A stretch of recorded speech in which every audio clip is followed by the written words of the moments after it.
Hi everyone, good morning, good afternoon, good evening, wherever you might be watching from. I am Okulora, broadcasting from Enugu. There is emergency, there is need for us to have at least 30 hours conversation tonight. And please, host a watch party, tag your friends, call family and friends to come and join this critical broadcast. It's critical because Nigeria is not functional. If not social media, Nigerian government might wake up one day and decide to kill everybody. Thanks to social media, the ability to record from somewhere, from nowhere, from your hiding, and then post on Instagram, post on Facebook, WhatsApp, and of course Twitter.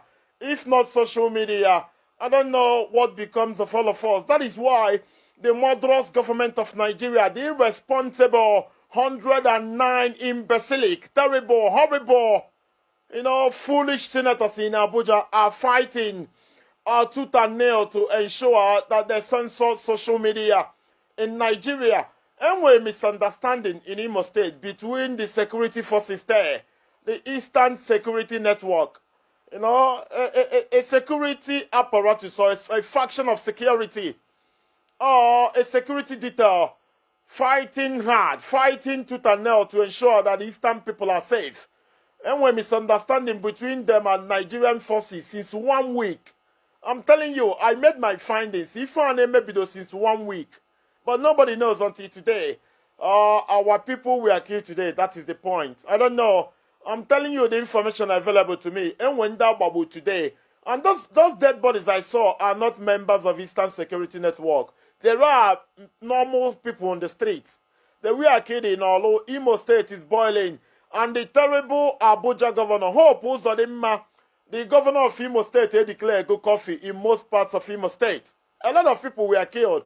I saw Nigerian military positioned like snipers, like American Marine fighting in North Korea, fighting in Afghanistan, fighting in Pakistan. They were shooting at innocent people in Imo State. And Hope Uzodimma, all he could do is to declare coffee in Imo State. So, Imo State is boiling as I'm talking to you. People were calling me to inform me how bad things are, although specifically. A lot of places were set ablaze today in Imo State. What are we going to do? What must we do to keep our people safe? You know how these things play. This is another way, another opportunity for murderous government of Nigeria to go into Imo State and kill a lot of people. And the governor there, being a servant of Nigeria, servant of the president, one of the worst of all human beings alive. It's Hope Uzodimma, the governor of Imo State. A lot of you call Igbo people smart. A lot of you call Igbo people the best brains on earth. But people like Hope Uzodimma, somehow, you hear that people say, Abuja, Buhari made Hope Uzodimma governor. Abuja, Hausa people made Hope Uzodimma governor. Hausa people are not among the 100 or 1,000 most powerful or smart people in the world. You don't talk about creativity, smartness. You don't talk about capacity and talk about Hausa. You are an Igbo man, despite your brain and all that. Your diversity in knowledge and all that. Somebody in Abuja, Hausa Fulani man, decides who becomes your governor. The truth is that our people are not ready. Igbo people are not ready. People who want things to happen fight with everything. They fight to die. I'm against people dying unnecessarily, but when it's time to die, everybody should come and die. You don't tell me that you can't put your governor in Enugu, you can't put your governor in Anambra, you can't put your governor in Abia because of our Fulani in Abuja. At some point, you tell yourself the truth. This is when to fight, not when to deal. You cannot tell me that in the Bamantinho Fachokochi Anambra. I tell you, it's a vote that will come results from Abuja. Who the heck is in Abuja? Who is the idiot in Abuja that gives you governor if you are ready to fight? Each one can want governor Anambra, and you are telling me that I have to say a vote. Your vote doesn't count. Your votes don't count because you are not ready to defend your vote. You are not ready to protect your vote. That is the point. I don't know where we go from here. We cannot continue to die. I've talked about Catalonia. I've talked about factions, places where people are planning to pull away from the original country. First thing you do is to ensure that people who want your liberation are the people in power. Onye obuna bu senator, onye obuna bu governor na Igbo land kwesi bu pro Biafra. Obuna ibro pro Biafra, you shouldn't. And you're telling me Igbo people, to see a vote, they go to Abuja and announce results. When Meki Hedion's mandate was given to Hope Uzodinma, what did you do? Did you protest? Did you fight? Everybody went to sleep. I saw a few people out there when you see Aka, they went to sleep. This is not how to pull away from oppressor. If you are ready to pull away from oppressor, you need to fight. You need to die. You need to continue to die until you get to where you want to be. You don't just sit and then you die. You die. You die. Nigerian military are in Imo State. Hope Uzodinma declare go coffee. What it means is that onye obona potari yilo aga abaya. That is the point. Hope Uzodinma is the governor of Imo State and you want things to function. Willie Obiano is the governor of Abia State. You want things to function. Okezie Ibazo is the governor of Abia State. And you want things to function. Where do we go from here? Our people need to know when to deal and when to fight. Our people need to be reasonable. We cannot continue to die. 2017 in Afaruku Ibeku was terrible. It was disastrous. Blood everywhere. After what happened in Afaruku Ibeku, what did you do? What did we do? Buhari came to Enugu to campaign. Thousands of people came there. The same Buhari that sent military to Afaruku Ibeku in Abia State to kill people. Are we ready or are we not? You know, it's a critical question. You need to call me on 090-1734-2796. Advise our people. Call your people. How do we stay safe? That is the point. You can't fold your arms and get freedom. It's not right. Even in developed world, you need to fight. In 1774, United States of America waged war against United Kingdom. And in 1776, they gained independence. They put free. A lot of people fought. At some point, Vietnam fought against the USA. Tiny Vietnam fought against the USA. Our people are being killed and people are only running commentary on social media and nothing to be done. How is Hope Uzodinma governor Imo State? Okezie Ibazo na-achị Abia. Dave Umahi na-achị Ebonyi. Ifeanyi Ugwuanyi na-achị Enugu. Willie Obiano na-achị Anambra. There is no way. There's no way we'll move forward. There is no way we'll pull away from Nigeria. I can assure you. I can assure you that. Hello, brother. Good evening. Good evening. Thank you so much for this program. You want a web now? I'm very angry. In a way too much because you go on in our comment section. A supporter of Biafra struggle should leave this program for today because anybody can have one the brother, they need to come, brother. Listen, they need to come. How could see the height of their stupidity? They need to come and talk. Everyone should talk. But how long? We have been talking about this since 2012. When she matter Nnamdi Kanu, they go to this guy now and on Sunday. You will hook up. Okay, again, put on yesterday. Now, they go to support today. Yoruba Nenya. When Yoruba put on the against that guy. No. Look at what is happening in our place. Genocide everywhere. I form a lot of blood today. I saw blood. Yes. Blood. If I make 1 week, if I make 1 week, on what on your ma. Media suppress, yeah. The only language the zoo government understand is gun to gun. Brother, let me tell you. Let me tell you. The truth is that Igbo people they smart. Onwe mentality in choka change na abalia. Igwa ndi ba yi na ife aga ma sigi na atosia vote je na Abuja de result. Nwanne Igbo bi Igbo. Igbo nke molomo tuwa vote. God ya vote fa. Tunyo ọbara na vote for one ga no na Abuja for result. Ndị ba anyị na-adị lazy. Oge ọbụla sị gị a ga-akpọ result na Abuja. Brother, 5 Eastern governors, they don't give a damn. Ekwesị by now, Willie Obiano ga na-aba mba, Ifeanyi Ugwuanyi ga na-aba mba, edobe politics aside, so why? Mmadụ ga-ejibe na-egbu ụmụ Igbo. Onwe na-ekwu okwu, ije na gọọmenti house na a na-eme party there. Okulola, I really understand what you are saying, but my brother, I'm working away. I had this lazy, our ladies that side of political, that side, that I felt like for years. You know, I chose it now. Biko. I know the name Biko. Behind the men now, because when they support anyone, when they support all this struggle, when it now gone to God. All my own opinion tonight. Because you know, now a member of this struggle. Thank you very much. Thank you very much. Thank you so much, my brother. Thank you very much. Nobody's going to take God. Nobody's going to fight anybody. I'm not going to take God, but we need to be sensible. We need to be reasonable. If you are not reasonable, it's going to be very, very difficult. I don't know any tribe in the world that got Dalomwi, Babusie, Ababu, a lot of people today. Not Ike Kweremado, not Theodoji, not Odios Okalo, not Chimaro Nnamdi, not Rocha Sokorocha. None of them is talking. And a lot of vibrant Igbo people we are killed today. Ababu, a lot of people. And who oppose them may declare go coffee. Who oppose them may declare coffee today. Meaning that only Nilo in some areas of Imo State, that person is going to be killed. I can assure you. And where do we go from here? And how long are we going to continue to watch evil skyrocket, prevail, and all that? It is shameful. It is shameful. I can assure you that. Call on the phone. Good evening. Move away from your listening device. Good evening. Yes, move away. Move away from your listening device. Okay, can you hear me now? Yes, go ahead. You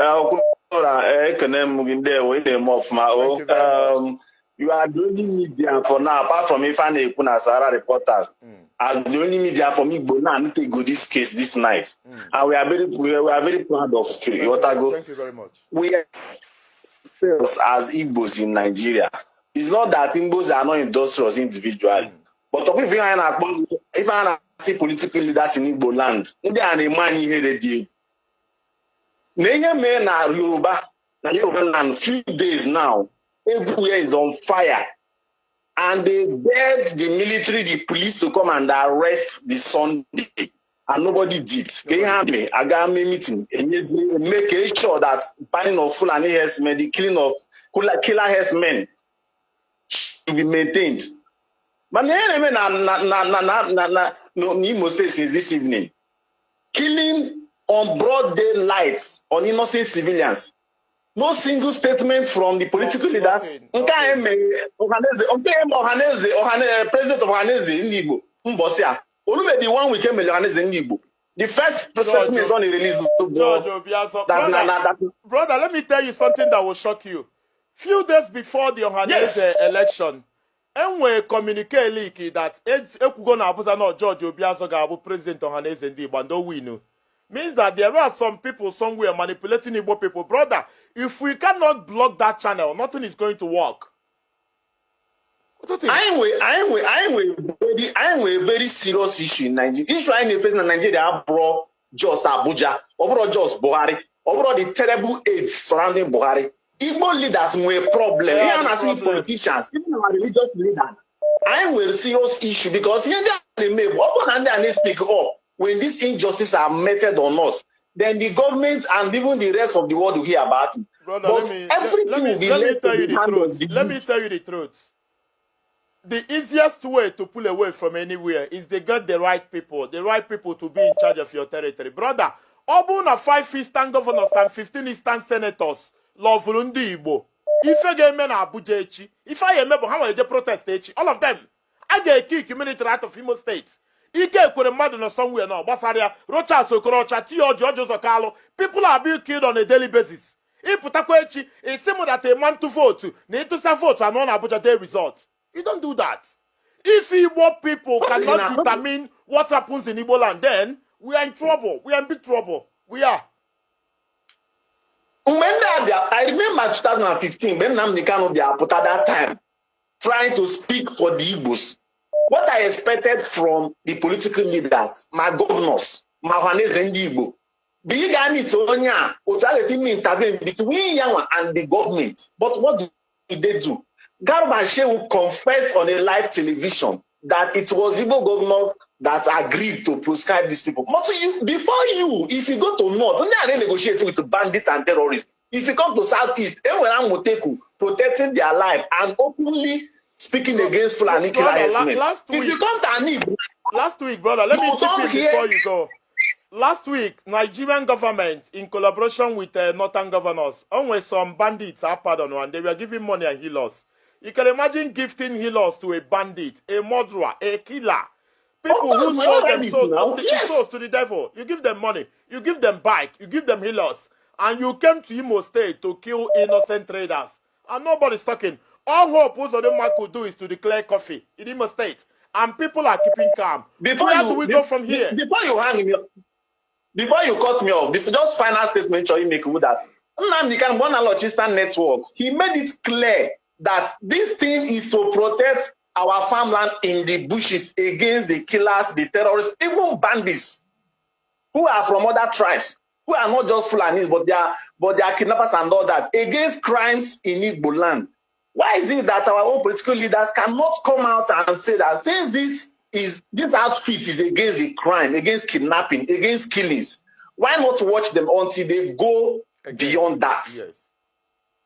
Something like this, or IGF to protect their own brothers. Must they say them out? We are preparing for presidency in 2000. Obara was such an also today in Imo State. That is why Jamie found them. Obara people are going to die. This is a channel to kill. My brother, I watch him live video Ifeme na Mazi Nnamdi Kanu na 2017. Ogo abona nchete that in apato yi na Obara ebe niile. One guy I know about Sonto Okonkwo. The guy was doing a live video. I was following some to them. So now more I watch that. Yes, more I watch that then. Yes, more I watch that then. Can you expect from Igbo leaders when any crisis in Igbo land, these people don't say a word against the murdering of their own people. Thank you very much. We 2023 now, 2023 now, you will still see that.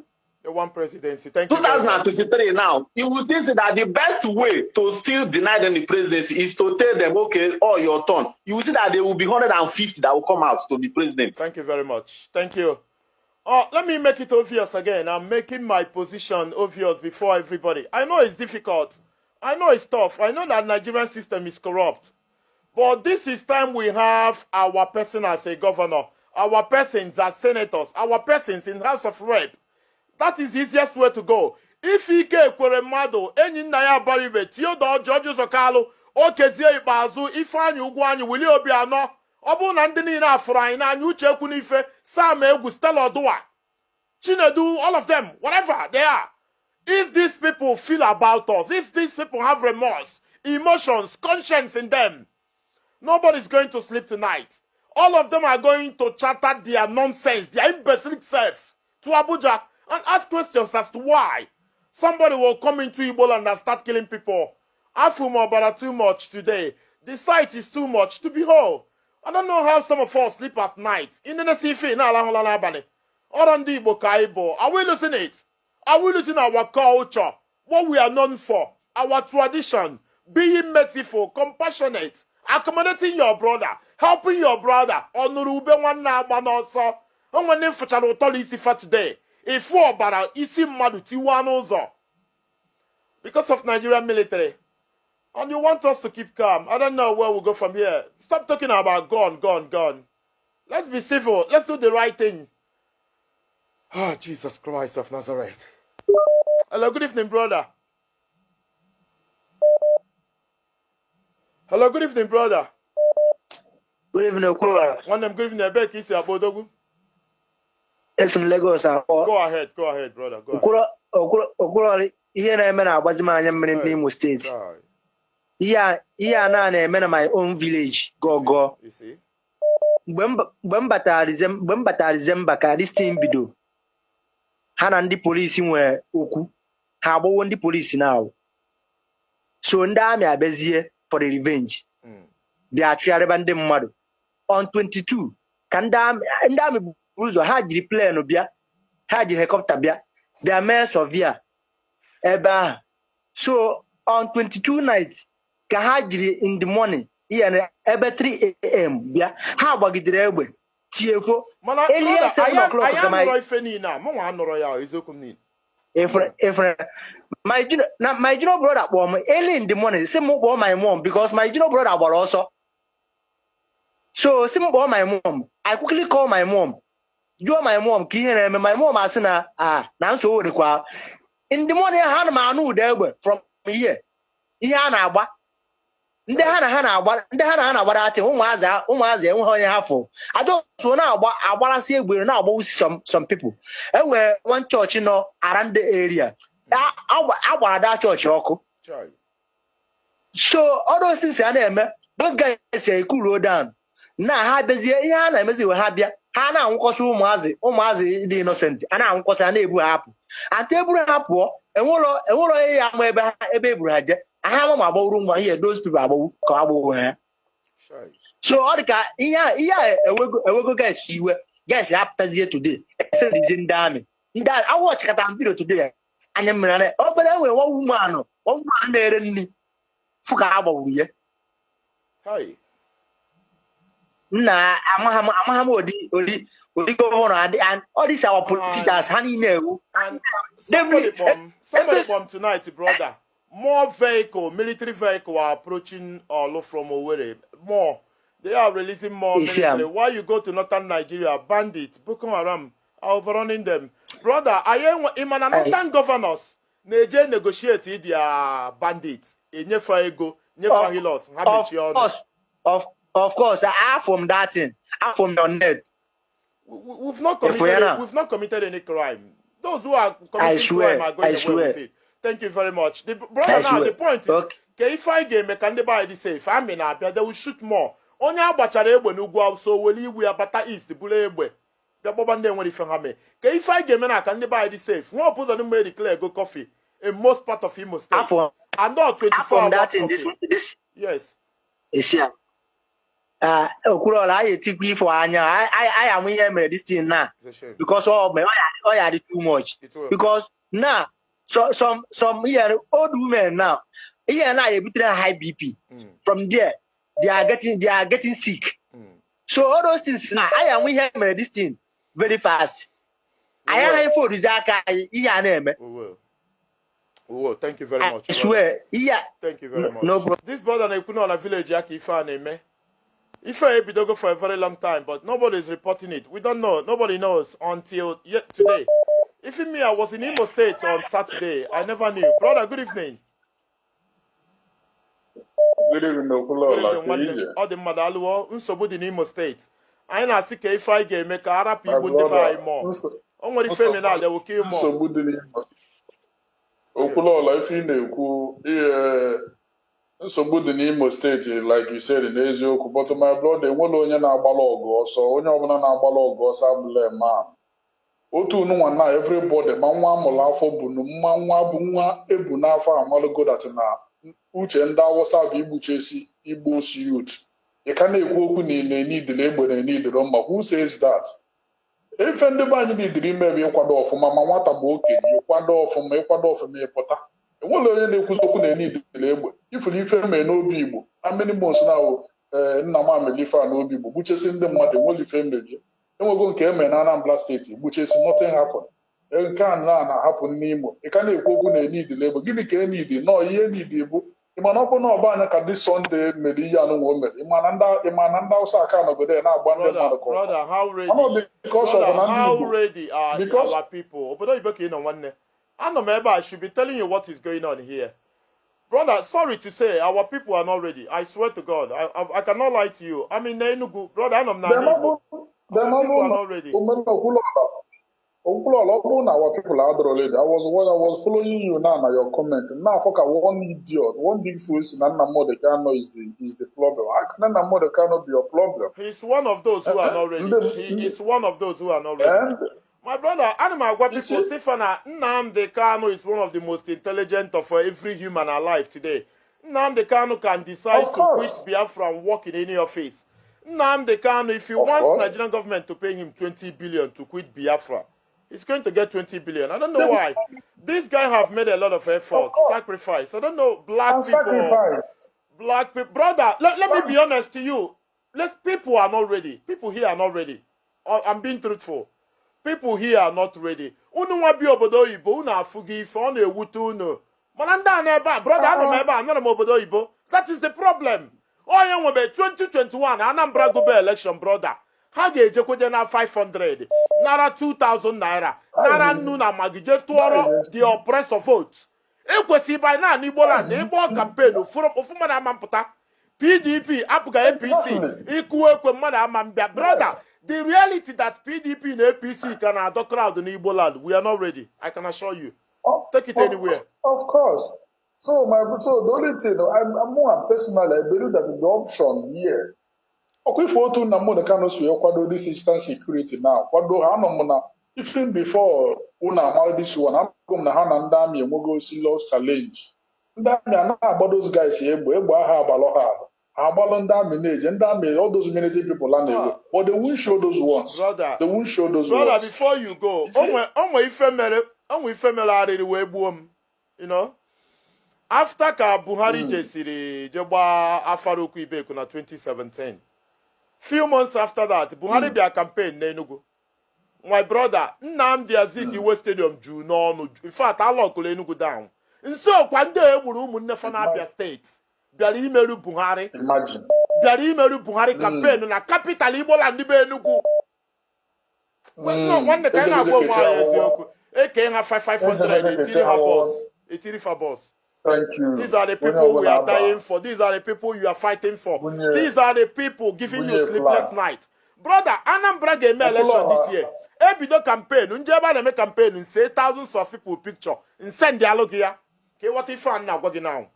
Our people are foolish. Of course, I'm making the my brother. Uncle, if was your name Melania, but now was all the local Biafra. No, you're going to pull against Nnamdi Kanu. When they block all the person, no young below you. Platform Undibo. Because I didn't see the reason why somebody understand Nnamdi Kanu is a big fool. Brother, we want people to come and exhibit their foolishness. We don't chase them away. They don't have anything. If you chase them away, they come back with a fake account. They'll still come back with a fake account. They can say whatever they want to say, but onye chiya kere ide magadi, onye kekweni iberibe, ya diri iberibe gaba. Brother, Obarandi mmadụ was an Imo State. Abom ebe 8 gwa m na Africa military van na proceed to all. Hope ụzọ dị mma declare go coffee. What it means is further massacre. I got about people.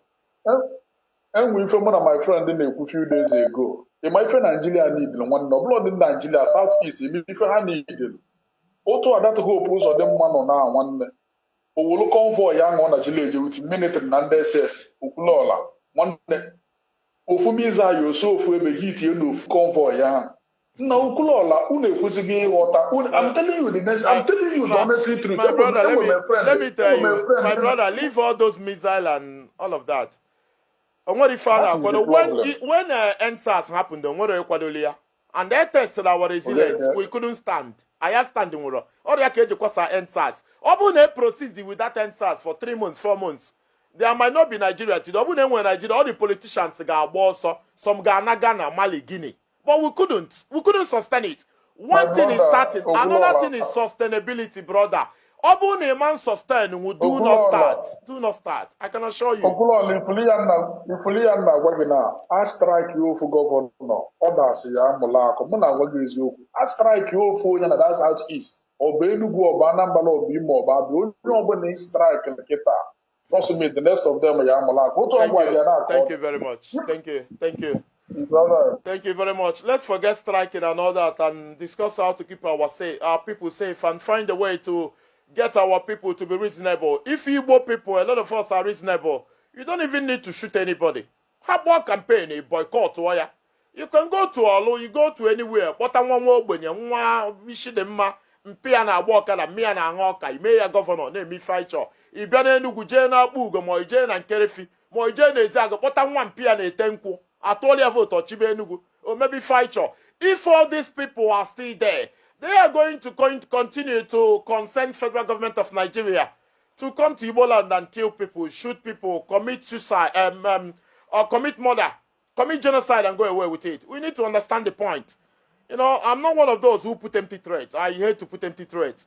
I'm telling you what we should do.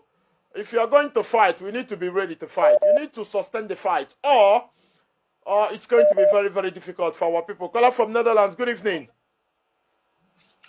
My brother. Good evening, brother. Good evening. You want to one now? I going to buy Yako today. We get a lot of us. Yes, after me, I'm following it. I'm fully handed. What do you need dream and our people need that. It's about time we stand up. Overall, name for how long Kaiga continue and what the also. For how long Kaiga continue and what these people also. Need our people cool one down. Go to YouTube and watch some videos. How do you watch how Taliban and in Afghanistan, US soldiers also. They should go and watch it. Any na YouTube. the Afghans, American soldiers say deployed to Afghanistan, also because why? How are they own the land? How am I happy and winning? Yeah, about time our people gamana. Yeah, as a fight to finish. You can't continue running. Anything you can do, you do it. Brother, let me be honest to you. If I ain't to learn how Taliban do and all that, I ain't here for a very long time. On what if I mean with brother? Let's be realistic.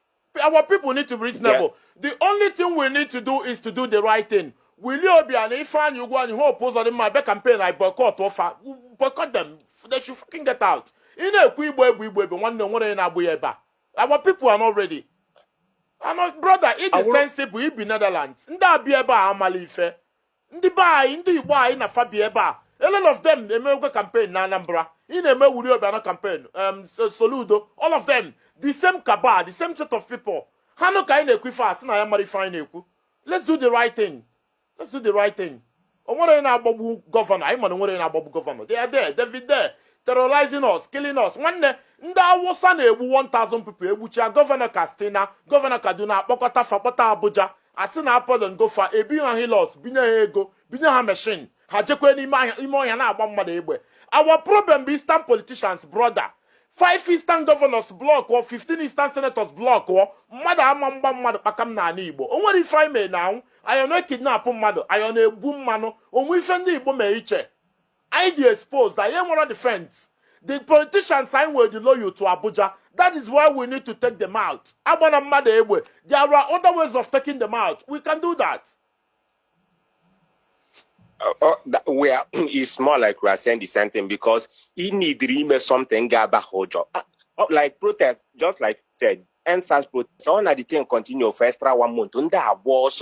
So upload that our people can just stand up a little bit. From each government house I have a while so. But if we keep on running, crying, the whole thing continue. One single act. These people are war, so he make a press is their soldier and send it to our land. He press is their soldier, which no soldier has security. He press this soldier a little bit. These people now are war, so because all their hope and their muzzle is on that soldiers and those police. If you press them brother, a little bit, my problem now is that the soldiers are sending me about money. They are suffering. Their salary, they are poor. Their family are suffering. Their salary. And the oppressible governor, president, senator, I don't know why black people are very poor in thinking. Civilians in Nigeria are having better life than soldiers. And my friends who are not military. How do you say backward? How do visa to run away? The same oppression in the poor salary. Now taga fufu. Your family being a barracks. More than 100, one toilet. If you are not about your fellow oppressed, my brother, what our people need now is so not gone. They need reasoning. Mazi now can tell you that what makes you a human is your ability to reason. Not Eduwa na Malaysia, no. Reasoning. Brother, Anambra game election 2021. PDP campaign, me send the picture, APC Apuga. Here for thousands of Igbo people. Ndi na siki putele Igbo, how they campaign. APC campaign na Anambra. Brother, this is not how to pull free. When people are tired, we know. Biafra IPob. Any day people are tired of Nigeria, they will go. That is it. Everybody will come out and Biafra will happen. When you put a good when that got sabotage, when it was a referendum to when they don't need baga go to Biafra. No, I'm telling you. Emma mi kwete ifa eso kuka na agwa gi. O when they nwuru anwu no na ani Igbo. Bu ebido referendum kita ha na 1,000 naira na esa ato election. Ha je two against us. I know. People need to be ready. They are too much. I'm telling you the truth. When they suffer enough, we know. Thank you very much, brother. Thank you very much. Thank you. Well, our people need to suffer enough. When you suffer enough, you behave. Let's go to +15 and see. Good evening, brother. Hello, brother. Good evening. No, you are not ready. You call, but you are not ready. You are not ready. Don't tell people. Carry on. He's out of it. He's out of it. Hello, good evening. Good evening. Thank you very much. Go ahead.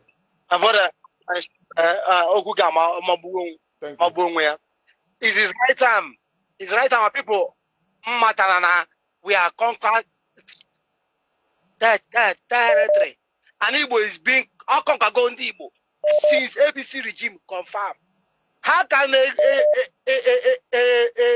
tribe in this way smart, at least America, na Bamba, Wibo and Yoruba? If there's no school, there's no hospital, you will be in this America. You won't see Igbo or Yoruba there. But in our own land, our circumcised Fulani. Let us understand that Fulani are immigrants to Nigeria in 1814. Now immigrants. Look at our he said, look at Hausa people. Hausa people are once great people. Like they have like their mother Amina is a warrior. But this Fulani catch Hausa people today. Everybody says Hausa is a beggar. And that is something that is repeating itself in our land. People don't rise up. And the Nigerian governor, Eastern politician, they don't understand why growing up they said information is powerful and media is powerful. If they think that what is playing in Nigeria underestimating IPob, that is a very great mistake. Because the same way they have ESN back home, they still have ESN in diaspora. Okay? Look at the way a military man position himself, shooting and harm people. Whereas the Boko Haram back, why are these bandits outflanning? Nigerian military, they poorly paid. Governor Buego Guinea, President Buego Guinea, the Nigerian imagine if a match or can the diaspora name Ebuka, you know, the believe now, Bulebe. It's not what we need. What we need to do first is to reason. One day, without reasoning, even the buyer will have sell out. They will sell out. Nda can 1,000 naira to vote. Nda can 500 naira to vote. We need to deal with that first. We need to deal with it. Onye na brother Genti. Onye na 1,000 get to vote. You need say 500,000 omegene. What is he going to do? Obule wo jabo one village yanine. The people you are fighting for are poor in mentality. They are poor in thinking. They are poor in reasoning. They cannot reason. You know, you know, sell out to Ebwe. Only man jet will bribe 20,000 naira. You know, don't live abroad and be telling people, Bulebe. I know, our people are not ready. A lot of them, any desensitization. We need to talk sense into them. We need to do that. My brother, like the last call, now negotiation Igbo, Otundi Yoruba's way, my brother, it's time we understand. Now, I can't guy Igbo, they have been conquered. They can't do that. They can't no, because Yoruba keep their culture. I keep their culture. How many people they are saying, you all governors, man, the consequences of that their oracle. But in our own churches, the same, and the churches have destroyed all our heritage. Okay, our people they mentally they how can a governor win number one and all people them number 4th or 5th and everybody keep those side? It cannot happen anywhere in the world. Okay, brother, you live in America. I want us to get this fact right. Igbo ina-ekwu maka ndị Igbo mkpamkpa ndị Igbo na-akpa na America. Igbo bụ odogwu. Abụ m onye Igbo na adị proud. Brother, ndị baye enwego this known that atụsịa vote na Igbo na ọ na-abụcha ball result. Ọ bụ na brain niile Igbo nwe ma ndị America, Canada, Australia, ndị Italy, ndị Germany, ndị nọ n'Africa. Ọ bụ na ya ma ntụkọ nwa isi ọnụ device ya ewe. Anyị ga-esi kwụsị ndị Fulani. Na ndị Fulani ya na-ekwubere abịa na Igbo. Onye Fulani ga-anọ na Abuja kwuo onye na-achị anyị Igbo. Brother, ọ bụ na onwere ka a ga-esi change ife a. Ọ bụ na onwere ka a ga-esi change this fact onwere ebe anyị na-eje. Ị na-agwa m na Igbo bụ Igbo. More than 50 million people. Somebody nọ na Abuja kwuo onye ya bụ your governor ịgba nkịtị. Ị na-asị m na isi ike na ị dị smart. Where is the smartness? Kebe ọ dị? You're not smart.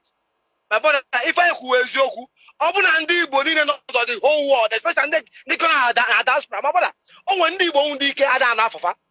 If I kwuo na this mental problem, the mental problem of reasoning is affecting both the rich educated Igbos. Because even Igbo people in diaspora mean business. Come on, man. I've the same thing when I see Obiano na America. The same Igbo, yeah, see the suffering of our people there. I'm supporting the Obiano. Having him in America, yeah. But look at some Somalian. One lady, some Somali people have. One lady, one small girl, like in some House of Rep. These ladies check Donald Trump and the Israeli Prime Minister. Don't we have Igbo in the government here? We have. But all of them focus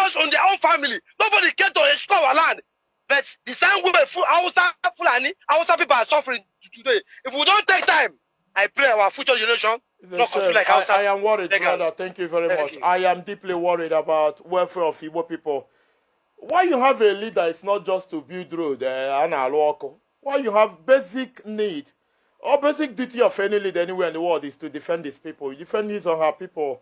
That is why you have your parents. They defend you. You have your elderly ones. They defend you. Igbo governors are not defending Igbo people. Igbo senators are not defending Igbo people. Igbo House of Rep members are not defending them. Those in ministries in Abuja. One of them is Geoffrey Onyama, foreign minister. A lot of them. Chris Ngige, Chibikero Timi Amechi is also an Igbo man. Obonnayon, there are a lot of Igbo people in federal ministries. Heading the ministries there. There are a lot of prominent Igbo people worldwide. Those in political offices and independent billionaires and all that. They are not defending Igbo people enough, and it's a concern. Let's go to the phone and see. Brother, good evening. Yeah, good evening, Okulo. All right. Yeah. All right. You know, yes, I know. All right. I was watching your program. I just went offline now to call. So what you're saying is in line. A lot of people now may express their grievance. A lot of people over. And one thing is certain. One thing about this life that most times you have to just embrace reality. You get. And if you have an enemy, you try to be careful to know the antics of that enemy.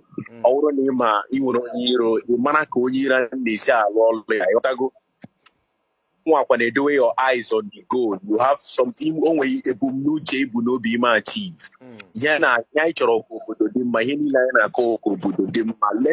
the child of a poor man and a rich man have equal opportunity. That's what we are only asking for. Provide basic things for people. That's what we are asking for. Provide security, provide light, provide water, provide enabling environment for businesses to thrive. So I'm happy that a lot of people are voicing out. I listen to some callers, attack the governor, attack the military and all that. Now, what all these things are pointing out to us or pointing to us, India they go see one. The revolution is looming.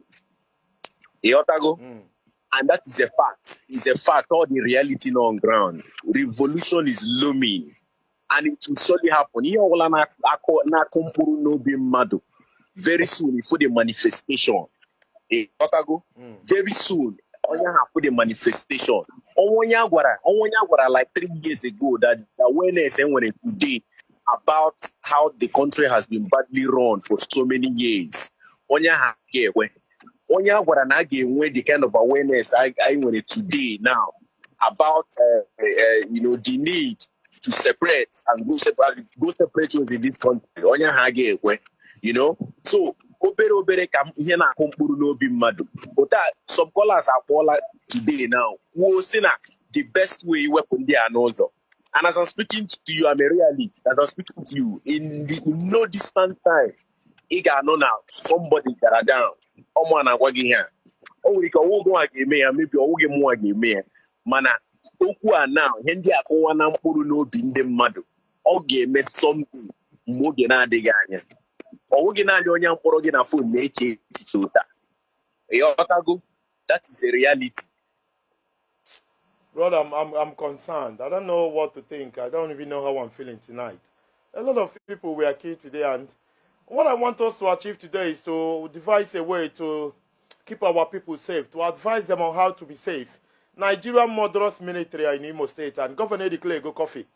Actually, threat. I don't want it at this point. How do we keep our people safe? A lot of people are Mugo already, and a lot of people are not reasonable here, brother.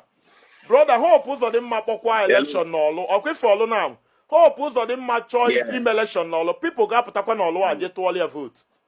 This is not how people that are already behave, brother. Buhari, brother, let me tell you, Buhari put a third term, Keta, when the Buga to Buhari vote. What happens? So, man, the solution, one of the solutions is this mass sensitization. Do you understand what you are doing a good job, but it's beyond the enemy. There are you now you are on this platform. He creates a lot of awareness. When the same way and you take it to the next level. If you are interested in a mass movement to enthrone the right kind of leadership in the society, indicate you begin a mass movement. Do you understand what I'm saying? When they get follow you up, brother, before you go, until Igbo people start refusing electoral money, until they stop receiving 50 naira, 1,000, 2,000 naira to go and vote for one idiot, I don't know. We are still far away. That is the mass movement that will put that mass sensitization as their priority. Thank you very much. Thank you. Electoral money. I would go here. I would Thank you very much. Thank you very much. For those of us who are joining, there has been clash between our people in Olo and, of course, the military of Federal Republic of Nigeria since 1 week. According to information reaching me today, but today, internet was kind. I was in Imo State on Saturday. I never noticed anything, not knowing that anyway issue there. You know, the media in Nigeria is so corrupt. They are so bad. They are so biased. They are so one-sided. You know, they tell the stories they want you to hear and hide the parts of story they don't want you to hear. But thanks to social media, because broadcast media and, of course, print media in Nigeria is in shambles. They have nothing to write home about. But through social media, we were able to know that our people are being killed in Olo. And I saw some dead bodies today, which is very, very shameful, which is tearful, which is pathetic. The sight is difficult to behold. A lot of people lost their lives in Imo State today, and we want to put an end to that. Brother from Germany, good evening. Hello, brother, good evening if you are there. You're not there, let me go to Brazil if possible. Let's go to Brazil or to Australia. There is a call, +48. Good evening. Hello, brother, good evening. Hello. Good evening, brother. Good evening. Where are you calling from? I'm calling from Oslo. Thank you very much, Norway. Thank you very much. Go ahead. Okay. Okurora. Odogu. Thank you. Thank you very much. Thank you. Ngaga straight and your question. And your question, Bo, where do we go from here? Yes. Okay. It's simple. We should join hands together with Mazi Nnamdi Kanu. Only anybody nature and only any other shortcuts for a better living as Igbo man, Biafra and Nigeria. We are dreaming. It will never work. Never. Okurora, I put it to you. You have a good heart. You have a good heart. You mean well for people. But I put it to you. As soon as you will any political office in Nigeria, your glory will depart from you. You, Okuro, put it down, put it down. There will be a day I call you. Maybe as the governor, maybe as minister, your glory will depart from you. And you will start to misbehave. Brother, I'm telling you. Does it mean, brother, I might even be a lover of Biafra more than you. You don't know how much I love Biafra and all that. Brother, does it mean there is no credible Igbo man? Does it mean there is no sensible Igbo man that can actually be a governor and do something? Does it mean? This is the problem. This is the problem. I will ask you this question. All those Igbo people, is it before the election and before the selection and before everything? Is it not the hammer? It means that all the holy bono no chichi, onwere onye dị reasonable or sensible. Why? You will know the answer. Just take this question home. Think about it. You will find the answer. All these names, Mwebido Abga, Asino Party Ndibo, Ojuku Dindo, Ajichala Abga Banye, Chiki said their character today. Okurora, Nigeria maybe go. Igbo, Otwase Magi, you Okurora, angels plus you, 99 angels plus you, 100, Amandos maybe go. Onye na-echele mwe shortcut, Onya, Chizie, you can try, but I'm on walk. it will never work. The only way and only solution, join Mazi Nnamdi Kanu led IPob. Before 3, 4, 5 years ago, sensitization and all this awareness, Olubulotu before. If not Mazi Nnamdi Kanu, who else? John will give this thing. Who else can do this? Brother, anom na ani Igbo ike agwụgom, ekwukọtago m okwu ike agwụgom. Brother, people are there again. Okurola, I love your courage. I love everything about you. But I'm telling you, any day as you more peace, the glory will depart from you. You will see, put it down. There will be a day I will call you. There will be a day I will call you. And it's not departing from you because it's entirely I'm making. But all the structure, this is how Nigeria is. Brother, at this point, how do we keep our people safe at this point? I don't know if you saw the videos. Okurola, know the truth. Know the truth. Can go what we had. All the current Diane and Lions then. It was Aguga attacking. It could Akuga attacking. But don't come money about to merely thing again. Bro, they will kill us. Also, people are Google governor. When they give you all that, you don't know how this. You go do okay. Don't want this question. Why? Is he got madam or by that political office? Was born up and maybe why? Everybody who is only one but how many people not an office? Or put out the man me. Okay, I'll go to here maybe. Here maybe brother. On your nature, any shortcut. Ibanye Zapoga, Ibanye PDP. Can't you go dig? When we can all this SDP and Ando to hear where may have Mechelo and I made free and fair election. One idea, Bundibu. Brother, okay, Baba Amari say okay, what is all this? You are making sense. I want to understand the root. Why? Okurola. Onwelo. I didn't above from I didn't make a Nnamdi Kanu before. Because we okuche, Njeme research. Mumeche research on water something. Okurola. When God destined you to shine, there is always power or there are powers to suppress you. And this is what is happening in Igbo land. In name with any shortcut, what I say young youth are banye Okurola. What can I see? Brother, let's have conversation. Aburayono, what is the point? Apart from the suppression from federal government, brother, anom na Enugu ani Igbo edike go mo Enugu ma Anambra ma Abia everywhere but rubbish. Brother, I know all these eastern governors. Can you go the federal government at some point? Can you face here Igbo governors and senators? Can you faba amalo? Can you fage me? Okurola, put what I'm telling you down. Very soon, they will hit one of them. The only solution is to hit one of them. And hit one of them, others will learn.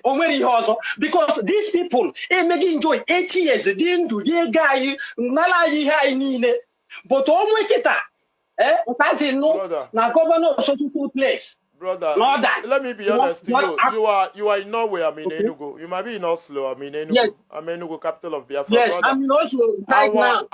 Our biggest problem, our brother hit anybody. I don't even believe in hitting anybody. Our problem is that our people lack knowledge. Our people don't reason. Brother, I will save your number. I will save your number. Let me tell you the truth. I will save your number. Anambra go by election maybe the next week. Anambra ne go by election. Every campaign APC na apugame. Marigone say video if more than 50,000 people there. Ndabo kwande na tarafu send the video. Let me hear your response. Our people are not reasonable. I can assure you. They are not ready. Mazi Nnamdi Kanu cannot die. He cannot die for us. Mazi Nnamdi Kanu. But let me tell you before I continue. I've never seen a human being better than Nnamdi Kanu. Only Igbo Nigeria Mazi Nnamdi Kanu. Mama no go before I'm that guy ataga for too much. You can't liberate people that are not ready.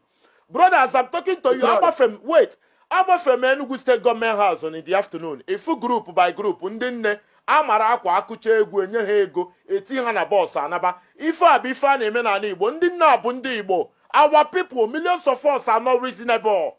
Until they are reasonable, we are far away from our destination. One call a spade is spade. Mazi Nnamdi Kanu cannot die. Omega 4 game. Pass mark, you have 100 over 100. Let's not talk about hitting. He hit yourself. Ndi Jamaica hit Madi asking why he hit here. And I'm not Igbo brother, no Norway. I'm in better position to tell you. Okurora, you tell me I listen. I'm not doubting you. What you're saying is true. But check and waggy.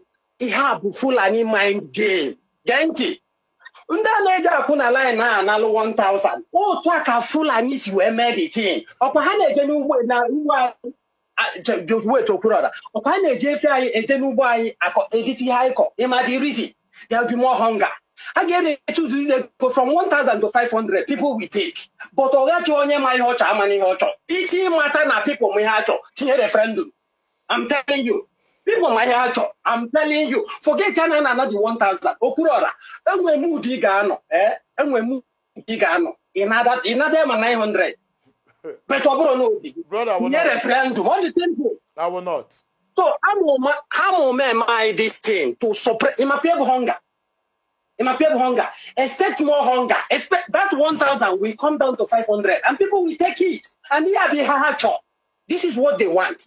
Thank you. But when you're not seeing anyone shortcut to any liberation, the person is dreaming. Thank you very much. Thank you very much. I'm a realist. You know, if you are somewhere abroad, you are talking about inciting violence. It's not the right thing. People who are not ready are not ready. When America want to fight UK, everybody's ready. When our people fought in 67-70, a lot of us are ready. Don't end with some political sabotage. End with some political idiots who sabotage the effort to Biafra. 67-70 against Nigeria, war of liberation, war to pull away from dungeon, war to pull away from the money government of Nigeria. First, I got my people before tall building, before infrastructure, before structural infrastructure. You need mental infrastructure. You need to be reasonable. You need to be sensible. And on the with them that a lot of our people, when they go Igbo, how reasonable are our people? A lot of us think too poor to be alive. A lot of us, the way we think, we don't even deserve to be alive. We shouldn't have anything to do with the land of the living. If you are to judge by our thinking capacity, or some will say thinking faculty, our thinking department. Anambra is doing an election. If you go to Anambra, people are parked, you go there. You don't even know that Nigeria today, people are taking 4 years course for 6 years and 7 years due to stupidity of federal government and ASU. Course you get take 4 years, you take 7 years now to finish. And still, the people who were in school for 7 years instead of 4 are there campaigning for Willie Obiano, campaigning for Ifeanyi Oba, campaigning for Stella Odua Uche Ekunife, campaigning for Andy Oba. You're telling me you want to fight for these people. These people are not ready. I can assure you. Caller from UK, good evening.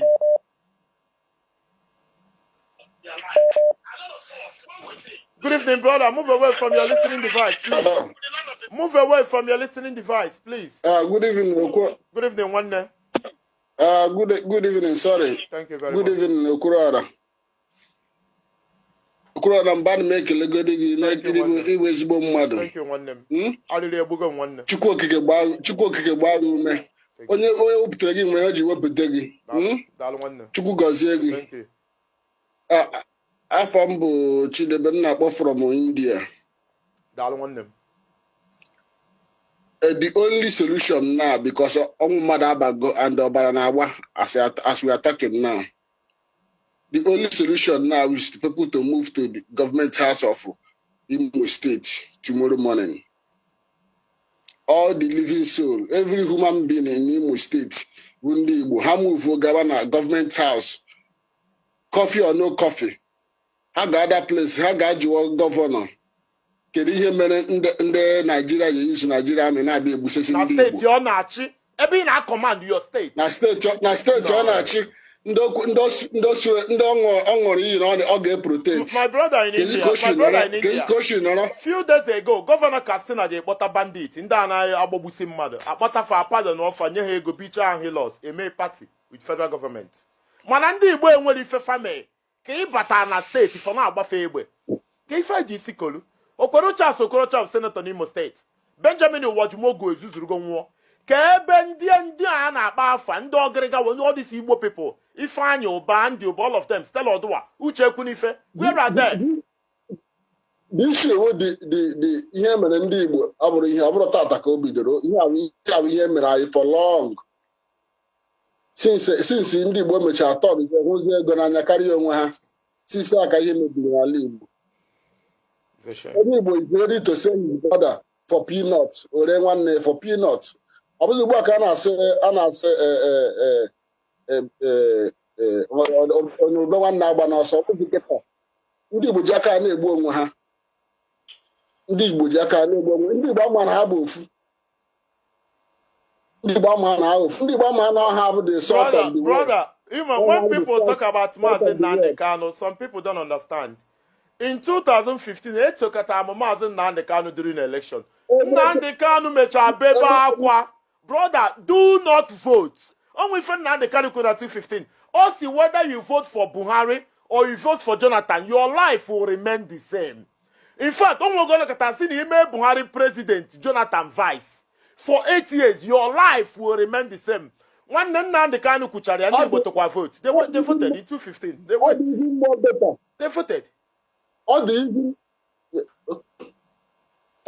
dị even more better that na onye Hausa na-achị na Nigeria karịa onye Igbo na-achị because onye Igbo na-achị a ga-eyizo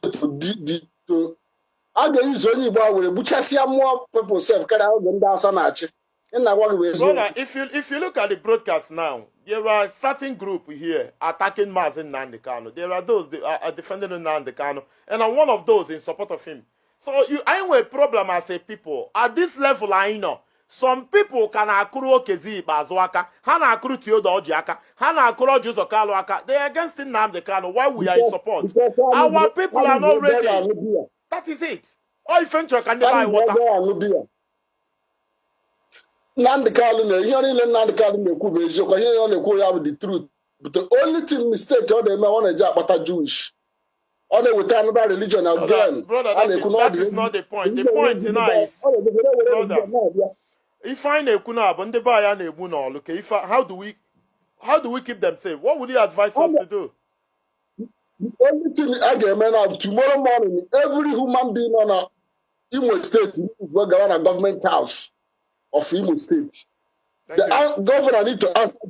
Governor need to give account of Ndeburu yesterday. Ndeburu Tata.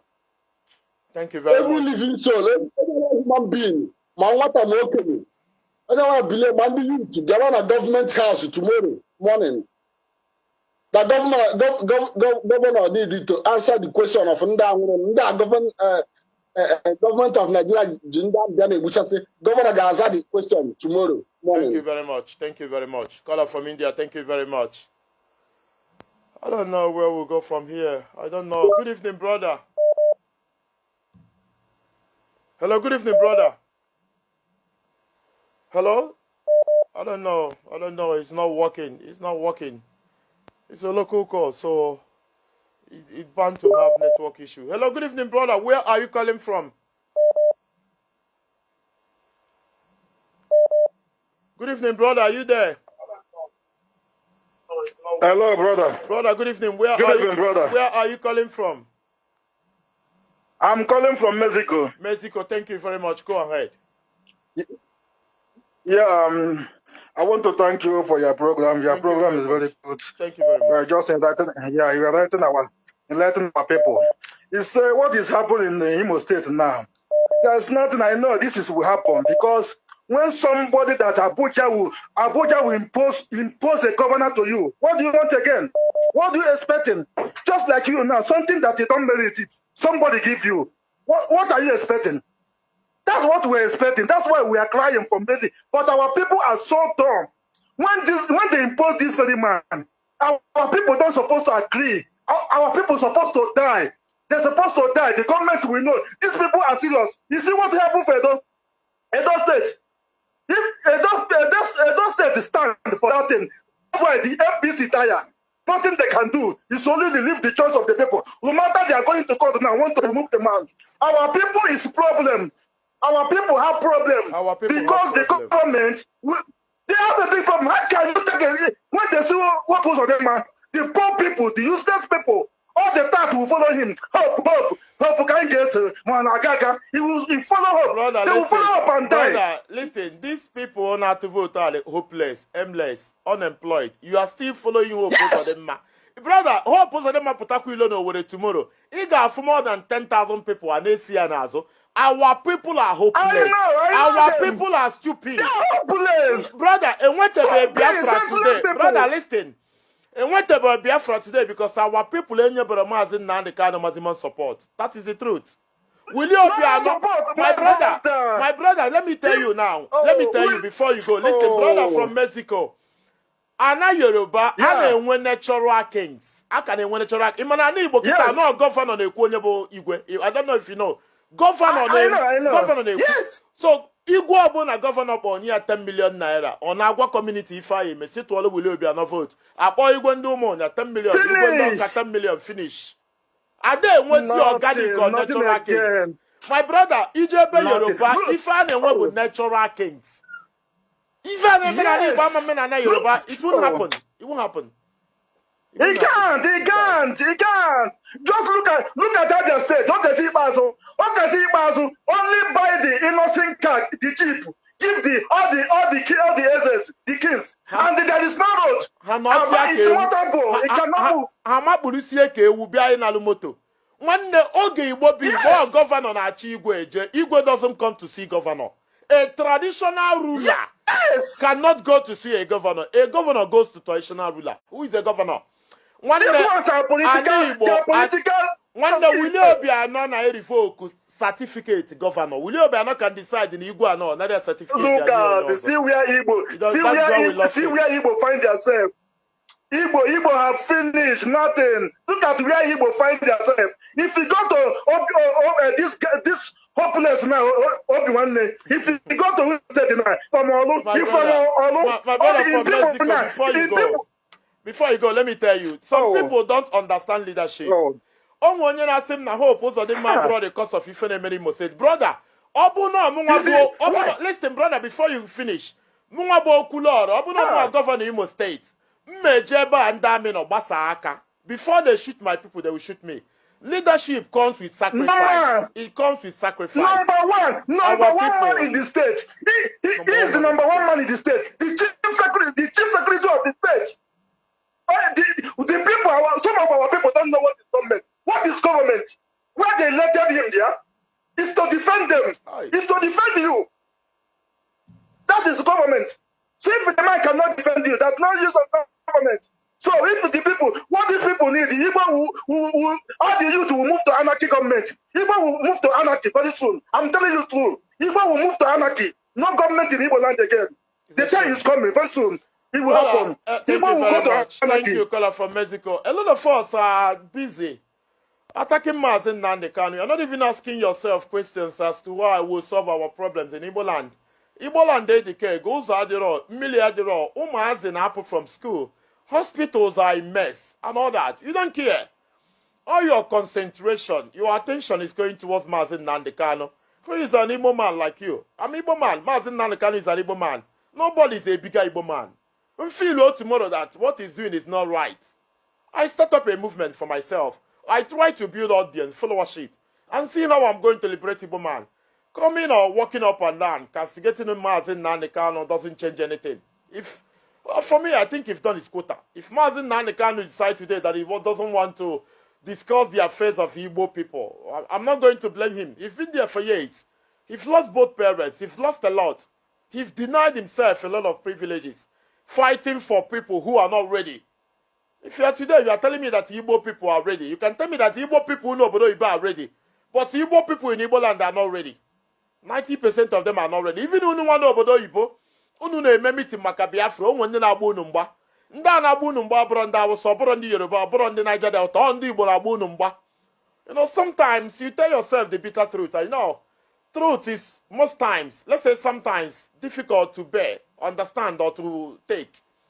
Tell yourself the truth and take it. Our people are not ready. If ever make political campaign, man, our people are not ready.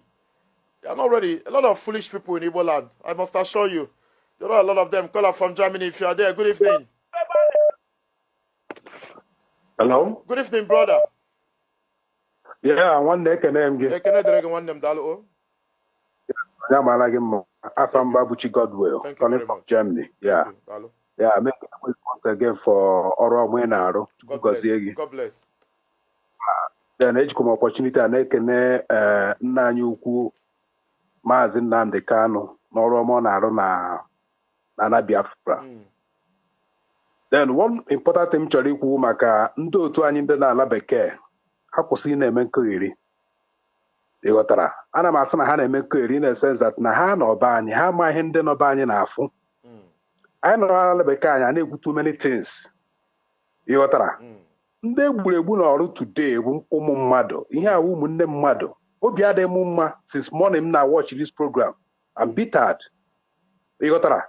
Then the people who now see our youth may engage with all these soldiers or military or whatever. It's not the way. I get more. Yes. Yes, and I now join the street.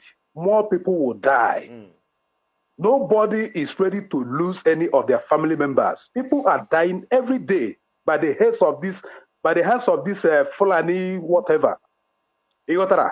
So we abroad, I'm begging our people abroad, they shouldn't be talking anyhow. How Manaka has a quote? Nigeria will believe in how on the island, how my hand name, we are just opportune to be here. We are not better than those people at home. So we should respect them and stop talking trash against them, like as if my brother, let me chip in one thing for you. Okay, my brother, he may pay. Like if lockdown may pay 10% of Igbo youth to get job. Of course, I know that. I know that. They will leave. They will kill to leave Nigeria. Exactly.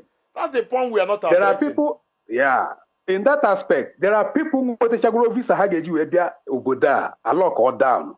Now the visa has expired. Definitely, when we open again, they will rush to renew and come here. Everybody wants to run away because of the bad governance. Then when you see Aga match, we are talking about solution now. So I believe the best solution I will make now, when I calm this thing down, na Olu Guinea, then we can Aga a march to the house of the government. No, a government house. Let our women come out. Let our mothers come out. I believe those soldiers will not harm the women. They are harmless. The women are harmless. But when they see the youth, I'm telling you, and they will place any allegation on them, and that is how it will be. Nobody will say anything. Yes. So it's not so easy. The solution isn't easy. There are a lot of propagandas going on. Biafra, we don't have anything. We should stop deceiving ourselves and face the reality. Brother, all this propaganda from abroad here. The truth is that Ika Gugum. Brother, I've tried to sensitize people in secret, but people are not listening. And brother, these numbers matter. The right I have as an Igbo man, they have too. The right I have as an Igbo man, the woman, they have the right too. All you need is to sensitize them and have numbers. Only superior more than anybody. Nobody sits somewhere to declare. That is why they do referendum. Somebody can wake up and say no choro, monocho. We need numbers. My brother, and the Igbo, 80% of Igbo population kuo FIFO me. Aye kubero FIFO. Don't expect too much from Mazi Nnamdi Kanu. We are not ready. No.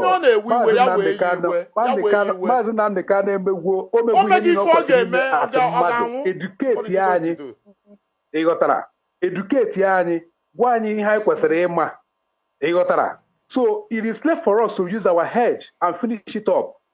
Election is coming up very soon in Anambra State. People should count, they should hold their voters' card as their weapon. They should forget about taking all this 1 naira, 1 kobo and voting for somebody that make sense. Or continue with the. So people should use their voters' card. Well, vote for somebody that na onya bad here. Onya will be there for them. ịghọtara ọgwụgwọ onye ga-abadị afọ ndị Hausa Fulani.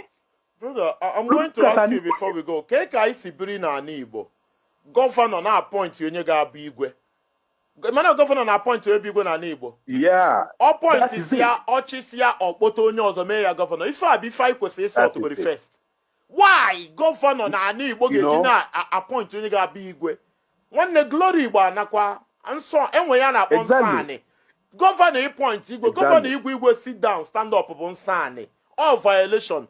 Oh, taboo or sacrilege. Exactly. It doesn't happen. You don't do that in Yoruba land. Yes, you can't do that in Yoruba land. Governor land. Oh, Governor Ebim Lagos for more than 30 years. Governor na abia na nke Oba diere na ana. Oba ekuo ya akupende ndị igwe na ahụ.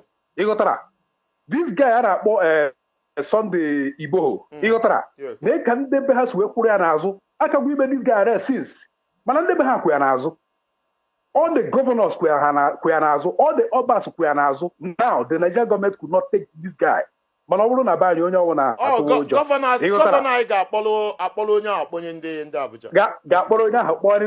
that is the problem. Now we are talking about things in tradition. The Yoruba with their tradition, how with their oracle. This is their oracle, the effective. Manabjana Adibo, Nanya was oracle. Oracle needed the Ebucha Henine. So we don't have anything. There is a way the there is nothing. Our tradition, Nazi, in fact, our tradition is dying off. It is. And it's it is a pity that things are happening this way. It's a pity that things are happening this way.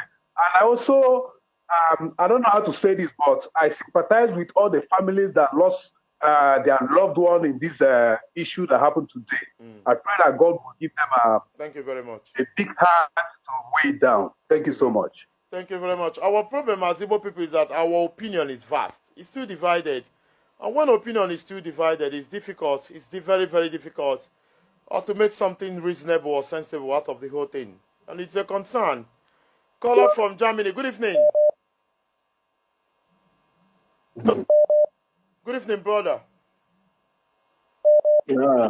Good evening, one name. Good evening. Because your topic today. Thank you. My brother. And the real truth to be our people are not ready. They are not. And majority of our people, they are no. I talked with my younger brother 2 days ago. You will see his mindset. His mindset is that I am okay. I'm living fine. I have a car. I'm driving. I'm taking care of myself. So if everything names any other person is not my concern. Yes, selfishness. Forgetting that it can happen to you. Those people who never those problems, they didn't choose to have problems. The problem came to them. Yes. And you have to stand up. You have to know and stand up for yourself. If you don't do it, it can never happen. But you castigate, the same people you castigate, you later go and vote for them. They don't even believe there will be a change.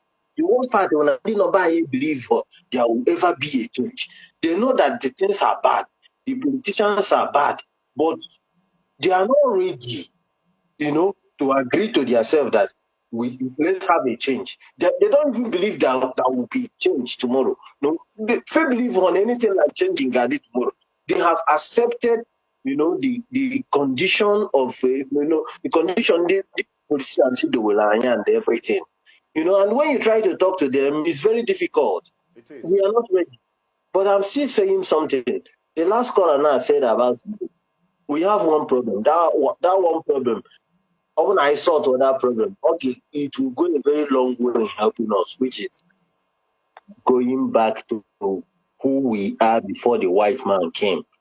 I'm a man who go abroad for years now, so I can tell about them and their intentions towards us, which is all our deities need to be strong again, because all this strong, the grand are this strong. All these governors are getting about this rubbish. Before they swear you in, with a deity. You go there and swear. My brother, and that Bible job. Even if I train a Bible, they leak it out because that's the problem. You know, our forefathers knows that naturally a black man, we are too selfish. They bring out that law. What they say all those deities on the ground that if you do bad thing, you die. Even if all those thing will do you. And that's the only thing a black man actually, you know. I want a black man that now, if you offend me, you come and ask me for forgiveness, then God will forgive you. One day, okay, make you make your guy for forgiveness. You got that? Which is very, very bad. The mindset is Christianity. Oga walk and you will never walk. That's the fact. It's a fact. Who be any teacher from Obindocha? You know, look at you see the mud everywhere, and nobody is talking. Blood everywhere. Ọnọdụ ndị Igbo na-ewute eje m obodo a na-akpọ Ịnọma ha na-aṅụ mmiri gota na ọ dị na-eti mkpu ka a ga-esi gbapolu ha mmiri ndị mmadụ wee sendizwazi elu pikchọ nchọpụta na Ịnọma mara mma sef o nwere ndị mmiri ndị nke Ịnọma ka mma nwanne ndị Igbo na-ata afụfụ too much and our major problems are not coming from Abuja. It's coming from our state government houses, Anambra, Enugu, Ebonyi, Imo, and Abia State. Who are royal to the Abuja? Who are royal to Abuja? They can't do anything on their own. Look at the year name of Hanese. Here name of Olona. The woman of Hanese. I mean, Nana Yoruba. Even I find if you just talk within the hours, the three number. But if you are Hanese will never talk my brother, once something happens to a Yoruba politician or public figure or big figure, they will keep political parties aside. They will come and rally behind their brother or sister. But in Igbo land, Willie Obiano is sleeping. If Anyugwan is sleeping, therefore my week or Bumwan or somewhere. Okay, Bazo as ugly as always, snoring. Hope those of them might be partying there. And people are dying in our law. There is no sacred brother.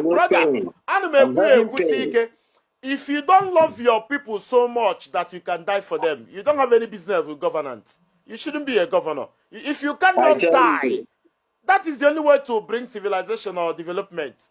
You are ready to die for them. Nnamdi Kanu said, I am ready to die for Biafra. Can your governor die for you? No, they cannot. How Pozorima cannot die for you? The real thing of our people for the zeal of Nnamdi Kanu, but the main problem is that the powers on the ground will never allow those, those thoughts to come in. Because often the thoughts to be but the powers on the ground will not allow it to happen. Thank you very much. Thank you very much. Thank you. Thank you very much. I'm going to take 2 more calls and I'm going to be done for today. I'm definitely going to... I have over 2,000 missed calls already. It's over 2,000. So if I don't take your own, you need to understand why. Calls are too many. There is no way I will take all of them. Caller from Netherlands. Good evening. Or good morning here. Good morning, brother. Move away from your listening device, brother from Netherlands. One name. Good morning. Hello. Good morning, brother. Yeah, Okulala. Yes, go ahead. Okulala, because I'm coming to see Canada, more than from Netherlands. Because I'm a young girl who come at Chineke and I was talking. Amen. Amen. Because Emma Guna only be on a opinion here. Mana because opinion in Camden go now because Emanina and I from Okwana Solo Yibo. Okun Kemu and Kusina Sibo, no you will Kaibo. Kona when we're king a Kuchamu Ebunobia. Okulala yende Punewo. Ian my say and I can Ezoku. Mana okay from the governor, Eastern governor saying well. Okulala for your name, one I get you an example. Nonsense, a lot of people are going a lot of people, even today now. No. And when the governor, they defend Nakudolimo State, governor, governor, and within the Frani. So, Okuna, Wagona. Am I gonna money na man no chanu no man I want say over go yes by follow when the spend about when ataba no mana ofu okwu na-agwa n'ego na kwefu ndị gọvanọ eastern side gọvanọ ndị east niile ofu onye a ga-ejigoro ofu onye wee mee example ị na-enye anyị ife niile ebie ọsọgoro ya bụ na nwanne m wee gọvanọ bikos ị na-anya efu na gọvanọ ndị east niile ha nche niile nwere onye bụ mmadụ ihe na-agwa n'ego ịchọkwa na aka etinye ya in practice enwe ha ka esi wee were ofu onye gọvanọ na-asị na ọnwụgo na-egbugo ya ụdị anya na-egburu ya egbu na ndị ọzọ niile take precaution immediately arụgwa m agwa nke ikweta mana obi nke m ka m na-ekwu onwe ife niile anyị fụra na-eme na awụ ego ka ha nọ ebe a na-ekeri na-eri enwere some gọvanọs godo agaghị m aba kpọwa afa mana ọsọ asịkwa m mkpọwa afa mana onye ọbụla amara gị ndị a na-ekwu nna m kwefu ndị gọvanọ a wuti ize na ọfụ ị na-eji agbakwanụ ndị amị a si chọkere ofu gọvanọ gbaa debe na ana ka ị na-ene anya na aka ịfụ na ndị ọzọ niile ebe ọ na ha nọziri egwu na-atụ ha onye ọnwụ na-ekwu ozi nke bụ eziokwu biko ọsọ ọnwụ na ị gaghị n'eziokwu ihe mere nwanne ga-emekwa gị ekwuru ala biko enwere ihe ọzọ m ekwu m ọcha adịgoro m hapi na ahụ nwetara gị taata biko mma anata n'ista mma abịakwa mụ na gị na-abụ ga-afụkwa ihu na ihu biko okay, Nnam, thank you very much. Our problem is vast. I don't know where to go from here. I don't know where we'll go from here. Myself, I'm confused, so I do not know. That is why we are talking on phone, so you put your own opinion. Hello, good evening, brother. Yeah, hello. Good evening, Okulora. Good morning here. Yes, I'm Buchijoke, Nnamdi from Austria. Thank you very much. Yes, you are really a nice person. Over the years, enough they follow you and nice catch Kukozegi. But Sally name and I live. I'll be a name and I live. Baboro, here Bidoluta. I'm sure you be the good near Basalo, you change the governor more to election. No more, no, say bring your PVC. I got the same thing in Camela 2019. Articulation. I go mad. Never know today with you. As far as Igbo man they concern, what is how Bona? He gave me Basalo Nigeria election. I gave me allow people to. He have a conspiracy handle after the civil war. They made sure that no Igbo, aya bataro no chichi na the true Igbo man who kwesi inu akwandi Igbo aya bataro no chichi. If fan emebo haga na etiti ndi Igbo. Ha were onye nke a bụ criminal, onye nke a na-enwere obi mmadụ, onye nke a bụ demon. Ewelie ameye promote tinye n'ọchịchị. Brother, listen, Igbo people are the smartest people in the world, and Fulani people, they concocted a conspiracy to ensure that credible Igbo people don't go into governance. Is there no way Igbo people, their smartness, their credibility, their vast, their knowledge, intelligence, is there no way we can counter that? Should we just give up? Should we just give up? There is a conspiracy. Should we fold arms and watch hope? Uzodin, Marocha, Sokorocha, Willie Obiano and co remain in power in Igbo land? These people are a bigger problem than even federal government when it has to do with Igbo people. Yes, we have an option. Don't forget that the most popular Igbo man living.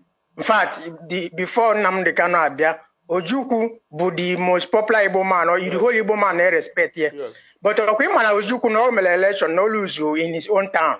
He shall not lose you. He shall not lose you because Nandi Beha Freyanaya. Or lose you because they rigged him out. Just the same way an Igbo man can.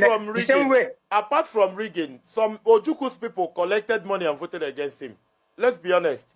There is a federal conspiracy. Brother, against if in my village, in a street, in a village, or Borankabo conspiracy, I get people ego, Hanaro the money vote against me, but their son. That is the problem with typical Igbo man. We are not ready. Until our people start to reject 1,000, 2,000, we are far away. I can assure you. My brother, I know just like I said before, the same way an Igbo man cannot be the president of Nigeria, unless more the most corrupt person that when Igbo land can we can use to do it. The same way an Igbo allow a sensible Igbo man, but a state government house because they know the consequences of allowing that. Over the years, after the war, they have implemented this federal policy to make sure that our people will go hungry, thereby they will become desperate. They have used the Yoruba media to twist our mind to the point that now was reasoning properly. My brother, it has gone deep into the mind, into the people, into the Igbo people. And the only way out, we must find a way to destroy Nigeria and get ourselves free. Until Nigeria is destroyed, my brother, there is no other way out. The only way out to be equal to Nigeria by all means necessary. And it is already happening. If Yoruba, if Middle Belt, we have to join forces and make sure that I equal to that zoo. The only way I get the free if we like, we can shout from now to tomorrow. And for Imo State now, what we have to do is we have to march to the government state house. I shot her down. Somebody unnecessary, a civilian. Austrian people will come out on the street. So we have to come out in mass and shut that state and that state government. That is the only option I have for now. The other one, we make sure I destroy that zoo. Until Nigeria is destroyed, Igbo people will continue to suffer, no matter what you do. Thank you, brother. That is the truth. I'm done for tonight. It's AM already. So, let me see if I can take one more call, and it's going to be end today. And tomorrow we'll continue. There is a call. Hello, good morning, brother. Hello. Good morning. Good morning. Good morning. Move away from your listening device, oh. Yes, I've come already. Go ahead. Yeah. Okuloro afro m ihe na-eme na nsị ka nkene gị eziokwu ị na-ekwulọrọ n'eziokwu onye nwaanyị bụ agụ ume abịa n'ihe na-eme nke bụ eziokwu bụ na ọ na-agbawa m obi na nna afọ ụmụ ihe ndị anụnwa and m na-enye my opinion on it. I'm not, everybody might not agree with it. Yeah. But the truth bụ na anyị nwa asị ndị Igbo afụgo ka things si aga n'obodo and ekwesị otu ahụ afụgo rie amara ka esi eso many things na-eme here. When it comes to matter Biafra and the IPob, I am a very, very big supporter. Honestly, if it's in my power, like more than I am doing already, like to be in the forefront. But to be honest, also, some decisions so that I shake any ripple effect of those decisions, especially certain decisions need the consultations. When it comes to decision like setting up ESN, to be honest with you, but it didn't happen at the right time. I told somebody this was going to happen. When ESN was floated, the guy that asked him yes, and said yes, this is a good initiative, but our people are going to die now because it is very, very predictable that these people will go against this. Before you take an action, you're supposed to know there are counter reactions and you have to weigh them. I know that in a quest like Ihana Chapter, people will die, people will lose lives. It's true, and we pray to God, happy but that calculation being that no one name mother and all this I calculate in such a way that it will go to the barest minimum. What I'm trying to say in essence is not to put blame on IPob policies or Mazi Nnamdi Kanu, who I love and support, but in things like this, we know that these people will rise immediately, set up this thing. If we want a security outfit, the highly secret, something they are just like a decision we say for part of the IPob, they're operating, pushing these people out of the land because we know that the system is so biased and wired against the Igbo people in every way possible. And for that, we will try to resist people dying in such a way. Protecting our farmland, our people is paramount. Brother, I understand you clearly. You are making a point, but before Eastern Security Network, I remember from 2017 until the floating of Eastern Security Network, Ebugaya on more than 5 different occasions. The last one, that is very, very true. During lockdown. Brother, around March, April, June last year, more than 50 Igbo people. So I understand your arguments concerning ESN, but still, before the Mundane and our governors are not doing anything. They are not. Yes, and when it comes to this thing now, when it comes to it, I agree with you, and that is why, because Nayama go that they need any little provocation to continue, then we won't give them the avenue to have their excuses to continue, because now we are losing soldiers. We are losing soldiers, and those are the people we need for whatever reasons. We all need each other to be alive. Then coming to the solution now, because this is what I feel is the problem. Now coming to the solution, this southeastern governors, typically, in most cases, a black man is a selfish man. And when it comes down to the Igbo man, I am sorry to say that I would one of the most selfish. If you give an Igbo man money, his brother doesn't matter anymore as long as he's going to gain. And this is what we keep seeing in these people on these positions. And what is the solution? To be honest with you, Inanya, protest doesn't work in Africa. It doesn't work. As long as somebody in power doesn't want it, brother, it's not going to have any effect. What works in Africa? What works in Africa since protests are not done? Revolution. And I subscribe to exactly what the man from Netherlands said. Use one governor to set example. You need Hokongo or anything. If tomorrow now on about something now, he will know that I think these people. Brother, let's stop going far. Can you imagine a scenario where 2021 election in Anambra, when PDP, APGA, APC, have an field came rally, there? What bigger revolution is that? There's no bigger revolution compared to that, apart from shooting. No, the truth is that even if you do not vote these people will go into power. It is now a flawed system. The country is dead. We know it's dead. Even if you do not vote. Hope Uzodinma we are talking about is not a governor. He's a Supreme Court representative. How can somebody who fought in elections be a governor? It's happening. Everybody knows that it's not supposed to be happening, but it's happening and nobody is doing anything. So even if nobody votes tomorrow, I tell you the truth, now he will be governor and he will be worse than Nkemwere already. So what is there is nothing cannot there. Check them from the foundation. It's unpopular opinion. Let me say it's unpopular opinion. Why is it impossible for Igbo, incredible Igbo people, smart Igbo people, to be able to point no man's son? Must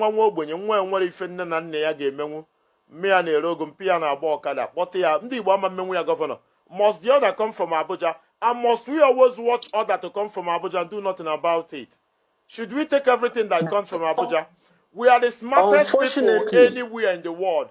And some Fulani people in Abuja is deciding what happens. It's unlike yes, but do you know the unfortunate part now is that they are working with the constitution against you. So when they kill you, they use the constitution to defend themselves. Ikedioha won the election and he became the governor. For instance, now people rose, people were not happy. But now with the constitution, they turn this around. No, win. If you continue fighting now, they will tell you anywhere. And the Supreme Court decided, who are you to say no? They will shoot you dead. So in a situation like this, if you are being manipulated by that very constitution, you cannot fight. Now the fight, hopefully fight, the constitution of Nigeria in a fight. And we know that there is nowhere in the world you fight the constitution. So now, even in international law, they have basis to lie and defend themselves, and then you are gone. So what do you do now? Have to fight your own people, because if I must be honest with you, the foundation of the problem, and all by the time he fight one will on the same front, now fight others. Or by the time the governor if I fuck up, he will now be pro-Igbo instead of pro-Fulani. If somebody like Hope Uzodinma will be telling them how about attack grazing, there will be an after effect. He will not in his widest imagination even think of it. There is no after effect. That is why we are where we are today. Thank you very much. And that's what I'm saying, what we need to do, so that they will know that there will be an after effect for every decision. Not what we need to do. Anything that needs to be done that is possible should be done. I don't believe that anybody who wants to do something should be saying it on air. Anybody who wants to do when our people were in China crying, single man protest in Enugu State Government House during COVID. My brother, government can arrest me on the basis of coronavirus, but I take him the risk. They look for every loophole. I was arrested for 4 hours. Actually, On aka Chineke dị na man. Most of us who watch the live video, but by international community now go for now sending a video. The way I was bundled into government house in Enugu. One no one way for game ya me. I told him I be an ekwu ofu okwu aga ga-eme. Mụnwa bụ okwulu and nchọ ime mbinye n'ụtụtụ jeme. Mba nsogbu adịrọ because ihe eji ekwu online bụ na ama na ha enwe onye ya agwa ha because ọ na-adị mma ka ọ bụrụ na mmadụ nụkwara ya na ntị before mee ka ha pese na agụzụ ha agụzụ. Thank you very much. Thank you very, very much. Our problem is vast. Our opinion is too divided to be combined. You can't combine our opinion. You know, we are talking as Igbo people, how to... A lot of people at the comment section fighting. The house is too divided. This house is too divided. And until we come together, until we have conversation, you know, we have a consensus, a resolution, it's going to be difficult. In the comment section, you know, you can imagine, and most of us watching in diaspora, you can imagine in the Kanu Eba. The people here, it's very, very difficult. It's very, very difficult. I don't know where we'll go from here. Let me try to take 2 more calls, and then I'm going to say good morning, good afternoon, and good evening to everybody who is watching. I think I've done my bit this evening. There is a call from Germany. Good evening. Yeah, hello, good evening. Good evening, one name, Dalo. Dalo one. Thank you. My brother, sorry, I'll speak in English. I'm not too good in All right, go Igbo. ahead. Go ahead, brother, go ahead. All right, sorry. First of all, I'll say we Igbos, our problem is that we are too sentimental. Our sentiment is the first problem why we are having the problem we are having now. We trace back to Ojukwu regime, down to Nnamdi Kanu regime. Ask most of you Igbo elite and Igbo youth why they hate Nnamdi Kanu. No reason. The only reason they hate him is that he doesn't talk in favor of their dubious criminal lifestyle. Okay, you're talking about sensitizing people. My brother, you will never sensitize or in any way educate a hungry man. You have to first of all put food on the table, draw him closer. It's just like you have a dog, and you told me the dog is hungry. You want to sensitize the dog. You want to start preaching to the dog. You have to give the dog food, and this is what exactly they use against us during the Biafran war, and that's the mentality we have to kill away. We have to learn to understand that you die today, you die tomorrow. It's the same day. Any life you're living without freedom is not worth it. Most of all, you're saying most of us we're outside the country, we are not ready to do. Do you know why most people outside the country are not even ready to die for most of those people back home? Because of betrayal. Brother, I am in Igbo land. A lot of us, more than 70% here are foolish. They don't have sense. Okay. I'm being honest. I thank God. I don't care what anybody thinks, but I am an investigative journalist. Brother, do you know that secretly I take camera, I take my microphone and go into schools. I interview people.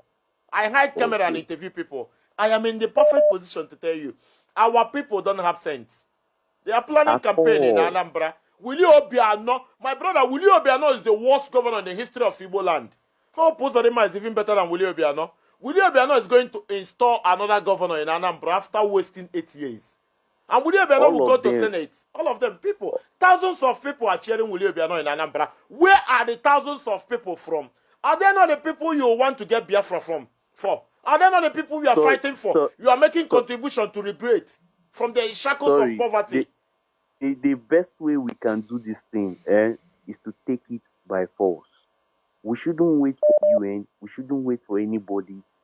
If Israel were waiting for UN, today they will never find their fitting wherever they are right now. Some of us that have the courage, some of us that are willing. This fight is a strategic fight. A fight you come up with ideas. A fight you think of how to accumulate resources. When you hold the resources down, hold weapons that the world knows that anything that they want to fight you, you will destroy yourself, you will destroy them too. You will see everybody will give us chance. Our problem is not Fulani. Fulani cannot fight us. Our problem is Britain. You see the white man coming to your community, you're laughing with him. Brother, That's I'm asking. There's a question I'm asking. I went to certain village in Anambra, in Norma. They are drinking gota. And after posting the video, a lot of people are sending me the water they drink in their villages. Gota, gota, gota. Is British reason why our people drink gota? Is federal government the reason, or the state governors and senators? These people are so imbecilic. Let me tell you why I point hand at those people. It's not as if we don't have people that want to change the system. But if those people rise to change the system, who did they use to fight us? Who used to empower the people to fight us?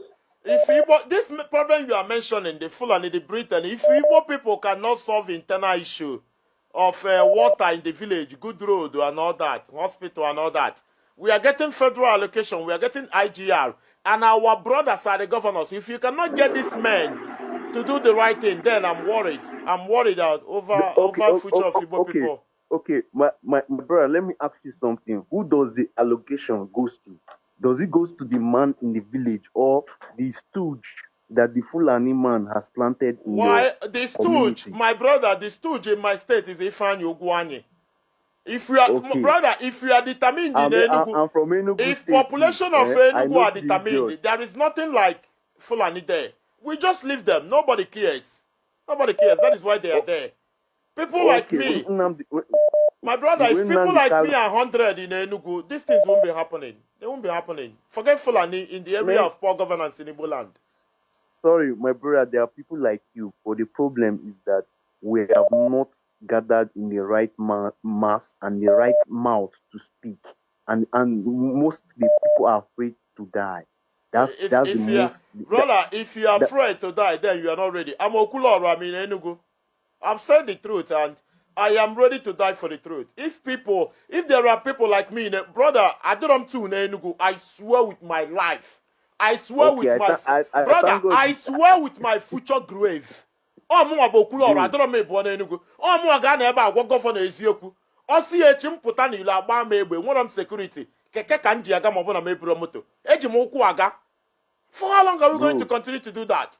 When MBP lockdown now, 20% of Igbo youth are job oyibo. Ndị na-eme liberate onye ọbụla na-achọ visa now. They are looking for visa. You are telling me that they are serious. Ichere mama nje obodo oyibo. O nwere obodo m chọrọ ije n'ụwa kịta mama nje. Nwanne ọnọdụ Igbo na-agba anya mmiri afụfụ kali. Jenu na villages efu nwaanyị 80 years ọ ka na-akpa nkọ. Ine ya anyị fụ na agụụ na ọ dị malnutrition. Where do we go from here? Yeah. These people they want federal allocation, IGR. The senators they want a constituency project. Eweri ya na agba Toyota Prado. Na arụ nọ na Abuja na Lekki na obodo oyibo na ego no febiro. People na anwụ. Ife abụrụ Britain ma Fulani koso ya. Ife a wickedness of Igbo elites. I'm telling you the truth. Before now, were we like this? We are not like this. But after that war, we became more. This things is the system. Take for instance your system. You go to school, you don't know your history. You don't even read your history. My brother, see. My brother, listen. Before you conclude, Igbo people, I can assure you, I'm a researcher. In fact, I'm international relation expert. There is no tribe like Igbo tribe in the world, anywhere in the world. Go and check, brother. I was Fulani Bunda Jima Ameri Asairu. How can you tell me that in the Jima Amiri if you are Sairu and decide if you are an Igbo? Yere me bukondi Igbo nine. Obuni Igbo onyi Igbo. Even my father's grave, yere me onye obuna. I was a Fulani Jima Amiri if you are Sairu. Na ano na Abuja. Ku onye ga abu governor na Igbo land. Ina simula Ibundi Igbo. Yere me emu wana eba. I say vote don't count. Nanda was saga. Fulani ga ano na Abuja the result. Oh, iya bongo is I ga ano. Ka onye na the result wa. Oh, if I game me. Bro, okay, now Nnamdi Kanu is calling out for a revolution. Let's watch what will happen. If they are ready, what will happen? Nnamdi Kanu is not going to declare revolution or do revolution. Any the Igbo people they tired and wear one mind. Let's not give that man too much burden. Mazi Nnamdi Kanu should be 50 or more than 50. Or maybe 4 game. You want the 30 under 30 can now. Let us are you waiting for Mazi Nnamdi Kanu to wake up one day and declare revolution? Nnamdi Kanu is in fact, brother, listen, Nnamdi Kanu is fulfilled already. Mona, a lot of us, millions of us, ain't really final. None of us is fulfilled until we actualize this goal. That's what you should Thank you know. very much. Thank you very much. Thank you very much. All right, Thank you. all right. Thank you very much. I'm done for today. Wherever you're watching from, thank you for being here today. For those of us who are just joining, our people were killed in Olu today by our federal forces, the Nigerian military. They were killed today, and we are asking ways as to why, how, when, who is behind it, and of course, how we are going to keep our people safe. And I can assure you I'm going to do everything humanly possible to be getting you certified information. You know, verified information. I've taken much that I can take, you know. My breath is cutting and I feel bad today. I've been shedding tears since 6 p.m. I saw some disturbing images and I'm somebody who is very emotional and I'm somebody who is curious. And I have so much love for Igbo people. Igbo people have shown me love. So whatever that have to do with that has to do with Igbo people, I take those things very, very serious. Or should we take one more call, or should we park and go? I'm parking and going already, but let's see if we can take further call. Just one. Before I will say good morning, good afternoon, good evening. I don't know. I'm a real man, and I am ready to die for what I believe in. I'm in Enugu. I'm not in UK. I don't hide somewhere and talk. I'm not in Senegal. I'm not in South Africa. I'm in Enugu. Abụ m Okwuluọra. Adọrọ m ịbụọ. Ọ bụrụ na ị dị pụta ka ibu plakad pụọ ka ije shake ya obodo. Achọrọ m mpụta n'ile agba m egbe BBC buo ya, CNN buo ya, Al Jazeera buo ya. That is what I want to do. Don't be somewhere ị na-akpọ si gbuo mmadụ. Nwanne onye chi igbu mmadụ ada akpọ na phone ekwu ya. You don't call na ị na-egbu mmadụ. When I wanted to go to government house and protest, nwere onye ngwale ya. I went there. Eje m rụọ plakad 15,000 naira. Ọ bụrụ plakad bana ka m lụ bulio na gbasa aka block or government house Enugu DSS from. They respected me. Mopo bia buru bundle one inside. I was detained there for several hours. Abu na egbu omu there. Emesi amboto ezuike. I survived because some of you are incredible. Some of you are lovely and all that. That was why I survived. I don't know our people. I don't know. We have a lot of problem. Our problem is too much. It's too much, and I don't know how we can go about it. I don't know how we can go about these things. I'm becoming tired. I'm becoming fed up because sometimes you look at it and feel that these people you are fighting for, they are not worth it. Are they worth it? Are they? If they are worth it, then fine. But sometimes you feel otherwise, that these people, even if you died for them, nothing happens. I mean, NSAS. Today. My very close friend, NSAS. A lot of people, DJ Switch in Canada now on asylum. Always to a lot of souls. Every month, the death he found in Agafe.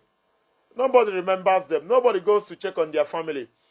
But they didn't SARS. They want things to get better. They were killed by Nigerian military. A lot of people, a lot of families don't even see family of their loved ones. But they are sure they went for NSAS and never came back.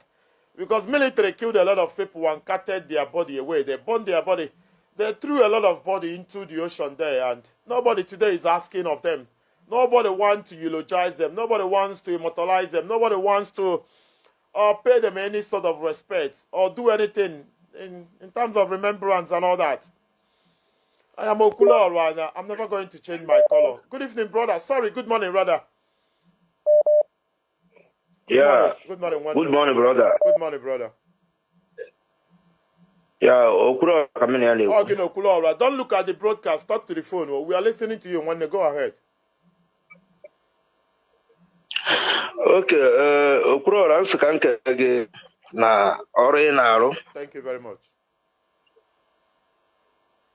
Ya, obi tọrọ m ụtọ well. Ka m gwa gị nke bụ eziokwu. Ụnụ adịrọ abụọ ma ọ bụ atọ na-arụ ụdịka ọrụ a ị na-arụ. So ọ bụrụ na ụlọ arụ ya be anyị ajụghị adị mma, at least a ga na-afụ ka the thing si aga. So ihe m chọrọ ikwu bụ na ihe a na-eme na abụ m onye Anambra State, but I live in India. So anya mmiri na ana m ebezi akwa well. So ife nna ayọ gị bụ isi ike Chineke gbaa gị ume. Thank you very much. Ịghọtara? Thank you. Ya. Thank you, nwanne. Biko ya ihe a na-eme na be anyị ana m ebezi akpa na-ajụ ọ bụzikwa vileji nke a hapụrụ were pụ lukat ihe mere n'Ọlụ.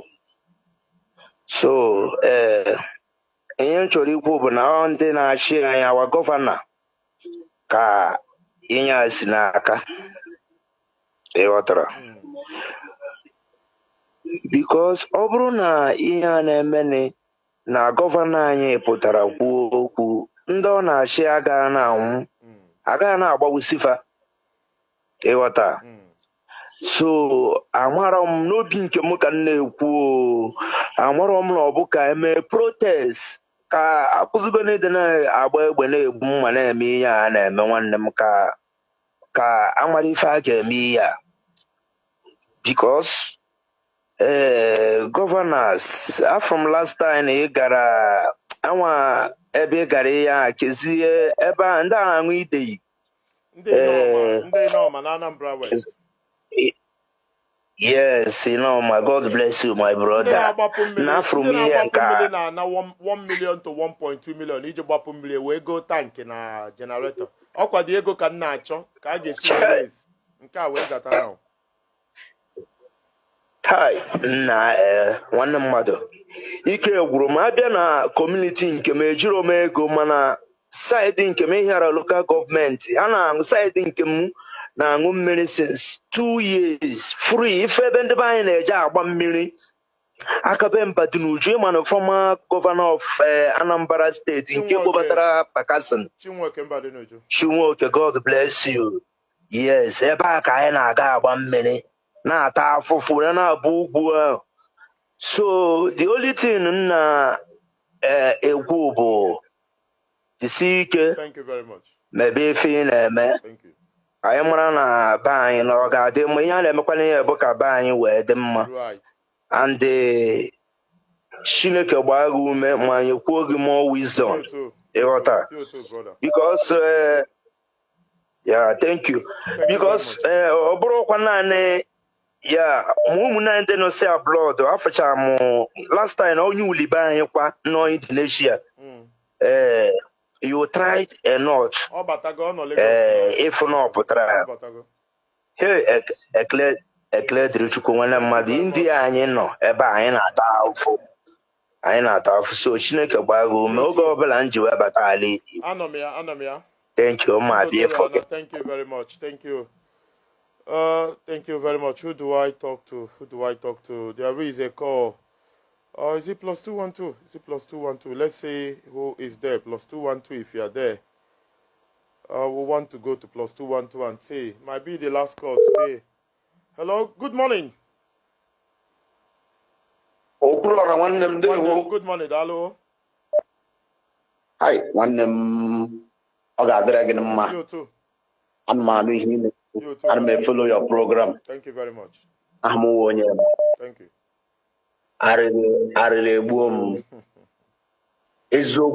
Eziokwu ọ bụrụ dịka otu isi na-ekwu ya ka ndị Igbo pụta n'igwe kwechiri n'ofu okwu Igbo ga-adị mma n'ihi na ndị ọchịchị anyị egbuo n'anyị. Anyị ekwere ekwu ofu okwu ka iji ata afọ now.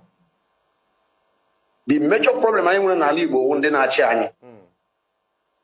Ndị na-achị anyị ha ncha niile wu ndị ochi except one person Abaribe.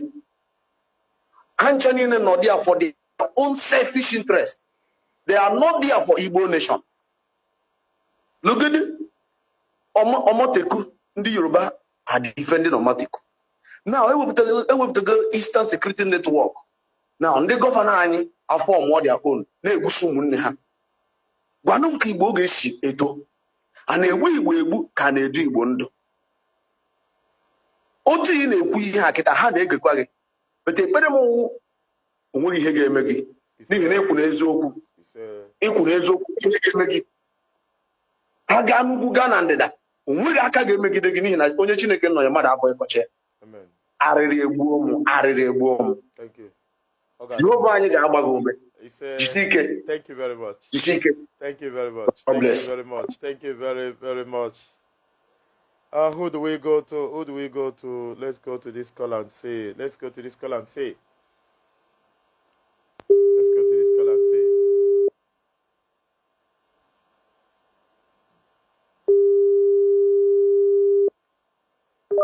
Hello. Good morning. Yeah, good morning.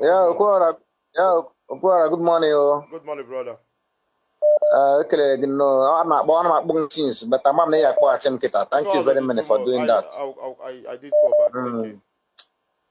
Ekele nje ọfụma ọfụma ọ dịghị izi ị na-eme for you ị na-echi ogwe onwe ị na-echi onwe nọ up to this time because of ka Igbo dị mma ọ dịghị izi ekele dị Chineke na ọ na-agbago ume isi ike ọrụ gị ihe ndị mmadụ na-ekpere ekpere ogologo ndụ na ahụ isi ike so a gwara ihe niile anyị na-eme ahụ na ike aka na Chukwu na-eme ya so ihe na-ekwu na okwu ihe nke mega n'ọlụ today bụ ọ dị m egwu ife nwanne m nwoke kpọrọ m na phone it was just at the closer place here na-eme so m na-akpọ ya so gịnị mere gịnị ọ na-akọrọ m otu ochere kọrọ ndị agbagburu agbagbu ndị a na-eme nke a so I believe ihe niile a na-eme ndị mmadụ na-akọ ọ bịago ruo to this even taa ịfụ ndị a na-akpọ ECN ọ tata m ịfụ ha na live video oge ha ji akpọrọ okwu usoro m 5 vehicle ha ji gbafee so the young man in question kọchara m so ya ndị mmadụ kwesịrị na-eme na kịta na-abụ how do we encourage ka hapụ ị na-blame all these people ka hapụ imege ihe a blame ka ha atọ nọ ha against ndị anyị nwa n'onwe anyị ọ ndị nwa sef ndị nwawo Igbos because ịtakịta ha ahụ na ya blame ha they will turn against you even after m nke today even ewe ndị sendụrụ message na gate ha nọ na gate ha wee vidio ndị amị hilos ndị amị nọ na across the road agwa m na ndị amị attack gbaa egbe ebe a so flat all their tires. Then they able to those company rescue one of the army man rescue her. The army man babakwa ni company of which them and how was send the message kita na I for company that they should provide the onye but that is not what I'm into now. But ihe kwesị na-eme na agwa ndị mmadụ ka fa na-eme encourage godo you see na-eme ga ewepụtago ya and ọpụtago so and we emekwa ha ji pụtara gbawa egbe a when I asked them ọsị na ndị amị bịara normal reckon ha were gbagbuo ndị mmadụ after I saw a lady lying down to this na agbara egbe so you know so ha nwa provoke kwere ndị ECN because anọ m na ECN anaghị ọrụ na township ihe anaghị ọrụ n'ime ọhịa but ihe a na-emekwa na avoid ka ihe mere n'obi Igbo hapụ ime tell people na ihe mere n'obi ka a na-achọkwa n'ime avoid enwere ihe ọzọ because if you allow them killing the civilians otu anọ those people will not come out a ga-egbuchakwa ndị otu a now hope your dị tinye coffee o tiri ugbu a maybe enable the army people now ibidokwa menwe ihe mere n'obi Igbo so because encourage our people ha support go ndị anụ enweghị mgbe freedom na-aja easily enweghị ihe a ga-eme ya dịkwa easy na Nigeria there must be a fight enwe ndị volunteer onwe ha to do that onye ndakọtara pụtasị dead or alive your poor gama memetere na n'isi as an ECN member which means all sign go death warrant allow them encourage them let them fight it and go ọnwụ na a na-egbucha ha ntani na anyị mara anyị sọkọ mbụ serve ndị Fulani ọkwa na-egburu ha egbufe ụfọ will conquer then I got atọ mama because it's my encourage them let them support this people all mego thank you very much brother thank you very much. Wherever you're watching from, I am done today. I'm not going to take further calls. So, thank you for being here today. Thank you for wishing our people well. And I'm sure we've learned something today. What we learned today is that we are not united still. We are too divided. And from our comment section, most times I leave a comment so you understand where our problem is coming from. If you're saying that we are united and all that, you need to wash your face, rinse your eyes and all that. You think again and see where Mirisibano Pubogoro. Thank you for being here today. Thank you for living comfortably in diaspora, but the predicament, the suffering, the pain our people go through in Igbo land, it's giving you sleepless nights and headache and all that, other forms of miscomfort or discomfort. I want to thank you and appreciate you. Chinememma melo mogamara bubelo fozo kwalo fozo mefa mma mere anyị ebere nye ndị Igbo reasoning asọrọ gị nye anyị ego ma ọ gị nye anyị ụzọ Chukwu nye anyị reasoning ọ gị bụ onye na-enye amamihe ọ bụ na inye our people amamihe our journey ga-adị shorter but ọ bụ na anyị nwere amamihe it's going to be longer because most of us still don't understand what is on ground Chukukwa yozo mela yebere mela yamara. But more importantly, most importantly, more critically, we need your wisdom. We need to know when to deal and when to fight. We need to know when to be political and when to be honest. We need to know when to say yeah and when to say no. When to say yes and when to say no. I am Okulora and I am broadcasting from Enugu. We are going to continue tomorrow. Next tomorrow, we are going to continue to monitor the situation. Do not cry too much. Rather, provide a solution to what is going on. Our problem about the issue is that we are too divided. We end up insulting each other, and it doesn't make any sense. I'm not saying that everybody or any nation in the world is 100% united, but at least we should be 90-10 or 80-20 or 85-15 or say 92-8. But our division is too much. Pigs you know.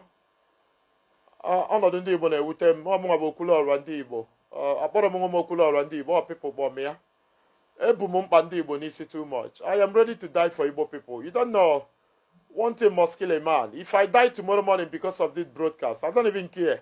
Whatever happens, so be it. You don't know how much I love Igbo people. I'm not one of those who make noise. When I want to do things, I do. I'm not one of those who preach shoot this one, shoot that one at the point. There are other ways to do it. There are other ways to do. You know, when you talk about violence, it's the last option. It's the last thing to do. You need to do everything when they do not work before you talk about violence. But it's opinionated. You can decide that you need to use a more tanker. You need to use a sniper. You need to hire an assassin. It's entirely your opinion, but I'm saying my opinion. And I'm leaving from here, or wherever you're watching from. Good morning, good afternoon, and good evening. And God bless you.